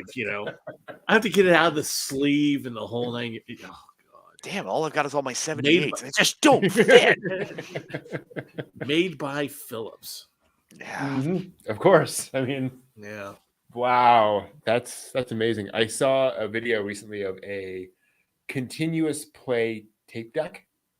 Oh yeah. They could let you play 6 tapes continuously with a feed wow. system where it would play one and then sort of pop it into a chute. Yep. And then the chute would sort of move them up, and then they would kind of move back down the chute to go back into the tray system. So like it was a removable thing. So you could like just play as a normal tape deck or slot this thing in, and it would just feed these 6 tapes through continuously. Wow. It did not sell well. No. That's I mean, as long as you could, if it would feed mixtapes, that sounds like something that the roller skating industry would have loved. Mm-hmm. Where you wouldn't just have one band tape after another, you'd have mixtapes, just all mixtapes cycling. And that's what the guy first thought of, because he said people don't realize how many like record players and tape decks and such were built for those sorts of things, where they would have like 6 tape slots in them. And it would literally just play between each of them for skating rinks or for actually grocery stores. Oh, yep. Okay. That kind of stuff. Where you just play that over the speakers, all day in your store. Taped music versus piped in from internet connection. Yep. Yeah. And yes, John, the system that would flip each tape, so you get essentially side 1 of all 6 tapes, and then side 2 of all 6 tapes, and then. I'm just thinking. I'm just thinking when I worked in Trader Joe's and we had this like 40 CD rack thing that would play, and after night, when we were stalking after hours, we would have our own music in there, and I would always chuckle the next day when someone would forget to take their CDs out. And so you'd have Enya playing in Rock and Flow, and then the next song is Slayer. Way to hell. Boy, that song really inspires me to buy ice cream. Wow, I'm in Trader Joe's. I'm gonna get those dried apricots now. Oh wow. Yeah. Satan told me to buy these dried apricots. I always knew dried fruit was the devil. Exactly. Those dried prunes, they cause terrible, terrible things. What? Yes, this is very evil. Very evil. Hey now. Parade prune Cool Whip with Frito chips. True. Yes. It's It's colon-tastic. Lovely. Combine that with some colon blow cereal. You'll be clean as a well digger's bum. What? Well, I have a question for you all. What did we learn on the Chardonnay brand? Oh, that got creepy. That got appropriate for the Halloween season. Yes. As you're in October. And it's time, which my local grocery store did not understand because they were talking Halloween stuff in August. But anyway. Yeah. And now they moved on to Christmas, so you can't buy any Halloween candy. Mm-hmm. Yep, exactly. I'm going to hand out these little chocolate Santa Clauses. What the hell is this? I need to buy my packs of gum to hand out to kids. But not packs of actually, a court ordered that Lidl, the grocery store, Lidl, however you pronounce it, is no longer allowed to sell chocolate bunnies that I'm blanking on the name of the confectionery company that normally makes them, said that so Lidl has a gross of them right now already made, and they have to be destroyed. Yeah. What? Ouch. Yeah. Lindt, that's who it was. Lindt. Okay. The candy maker. Yeah. Lindt. They said they took our design and they can't take it. They can't. Yeah. Oh, wow. That can happen. Yep. Then they should just let all the employees eat all the candy. That's the Hey, obvious answer. Hey, well, of course. You don't sell it, you just consume it. That's fine. Yeah. And they get some colon blow and and it's a party. Yeah, exactly. A popsicle nobody wants. All right. Yeah. I'm going to say it. I learned this week that Naruto now has a website. Yeah. Like, and a Twitter account, which is even better. So yeah, that's a good thing. Pretty soon they'll be on I don't know. I'm not going to go there. But I learned that. And otherwise, I'll be honest. I learned that I keep learning this. Everything old is new again. We're getting new Lupin. We're getting new Ursa Yatsura. Yep. New Cat's Eye. All sorts of stuff coming back, which is lovely to see. That it's one of the things I think is unusual about the anime industry is that I think it is very attached to its past in a way a lot of other mediums and such are not as much, where we bring back those characters over and over again, and we find ways to make them relevant again, which I think is rather lovely. Well, it's the beauty of the medium. Lupin never gets old. Yeah. No. You know what I mean? It's like you can reinterpret him. I mean, you could do the Castle of Cagliostro. You can update the entire thing. I don't know what you could do necessarily different, but you could give it, digital CGI kind of stuff. You could insert other things, and it's like, you can't really do that with the cast of the Waltons. No. And given I don't know how many of them are probably still with us. I think John Boy's still with us, but yeah, I think so, but I can't say about I'm pretty sure the grandma lady, they're gone. But that's just the wonderful thing about the medium is like this: the love you have of something that was a 30-year-old show can be rekindled for an entirely new audience because those characters do not age themselves out. Right. Otherwise, Lisa and Bart would be in their mid-40s now, and Homer and Marge would be gone. Gone. Yeah. Mr. Burns would be the oldest human being ever. So that's the wonderful part about that. Absolutely. I am happy to tell you that most of the Waltons are still alive. Really? Even the grandparents? Okay. No. Yeah. Okay. That would have been unnatural, and something's wrong. Impressively, Olivia, the mother, is still alive. John is not the father. Grandpa has passed. Yep. Grandma has passed. But pretty much everyone else still around. Nice. Yeah. Good night, doing better than the monkeys. Oh. Yeah. Oh. Yeah. No. No, I made myself sad. Steve, how about you? I don't learn. I'm barely literate. What have I learned? I've learned that it pays to see something in the movie when you've never in a movie theater when you've never seen it in a movie theater. Even if it's a I hate to say use this term, but even if it's an old anime, I'm sorry, Kira's never going to be old. Yeah. And it's just I've seen Paprika. I've seen what's the crazy one? Blue Paprika, Perfect Blue. They're all crazy, but Perfect Blue. Thank you.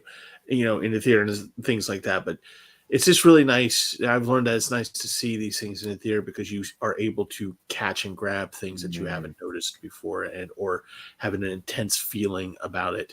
And it's nice to have that. I've also learned that it is nice to be an experienced otaku. Okay, that sounded really bad.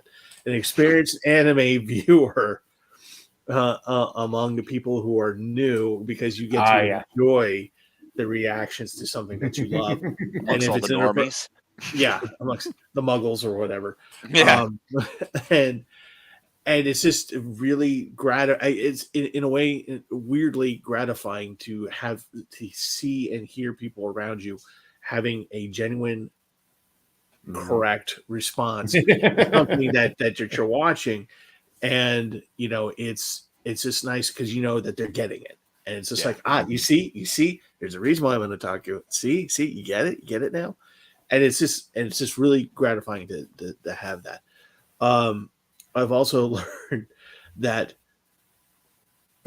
I should be surprised about the Naruto finally getting a website and never having one before, but I'm now thinking about it. I'm just like going, it's Naruto.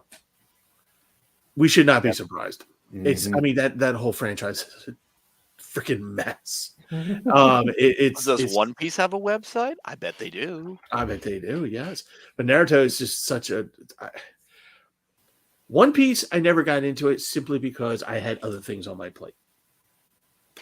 So Naruto, I never had any interest in, period, whatsoever. I just didn't get into it.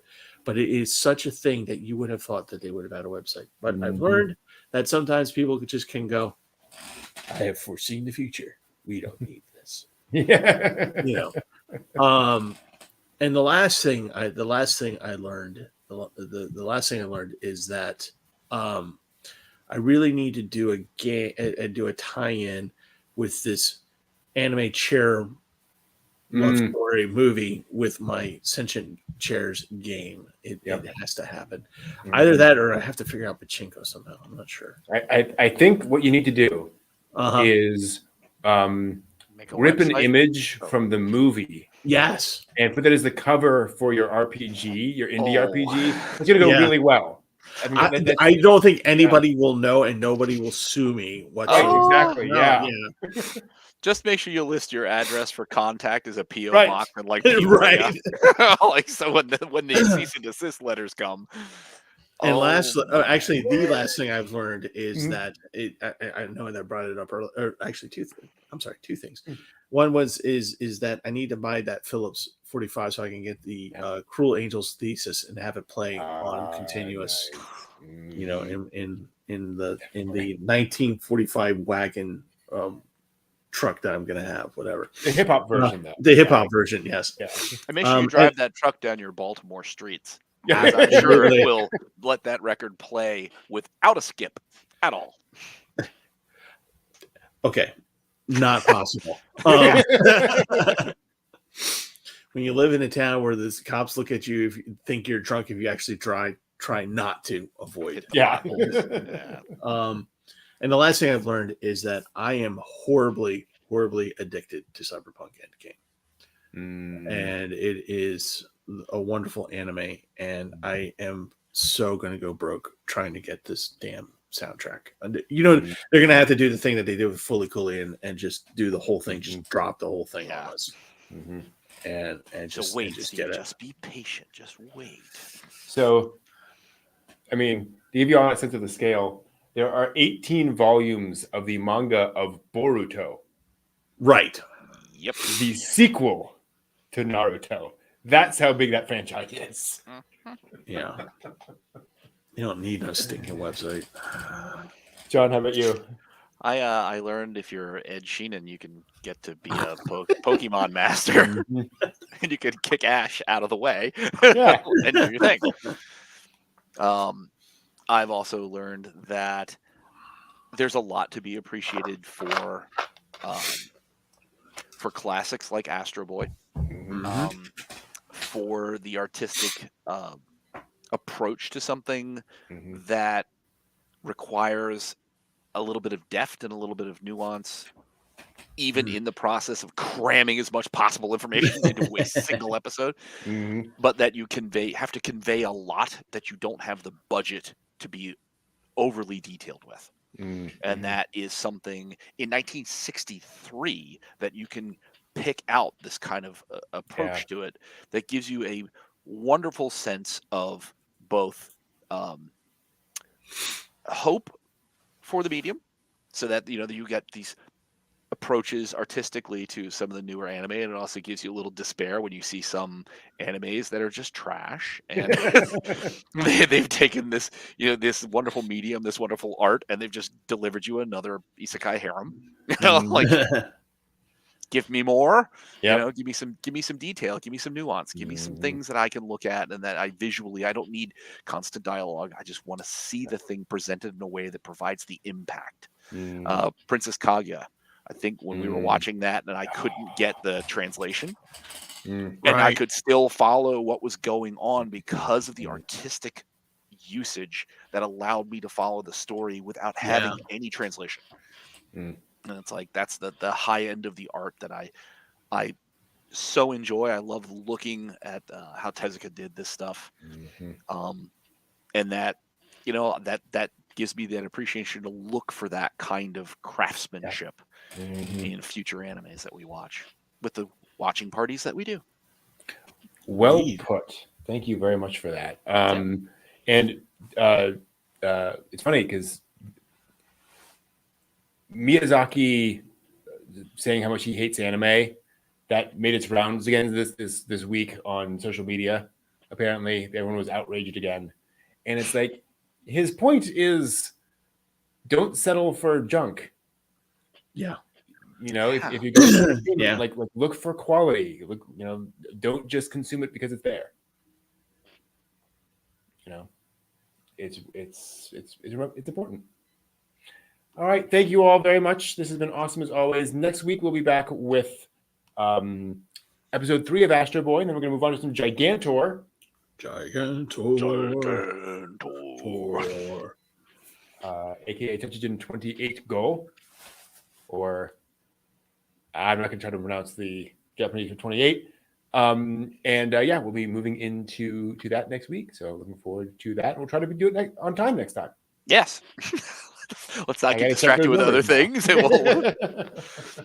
Which is why I did say when it was like, oh, it's 7 o'clock, and I was waiting for like a response from the two of you, and you're like, yeah, it is. Okay, maybe I'm not remembering something correctly. Tim's senility is getting at me again. Well, we'll get it all working. All right, take care, all. See you next week. Have a good one. Oh, yes, Johnny. Yes, papa. Where's the thing? There it is. The thing. There's the thing. The thing. He's going to tell. He's going to tell. He's going to tell. He's going to tell. Sit on the chair. Sit on the chair. Here we go.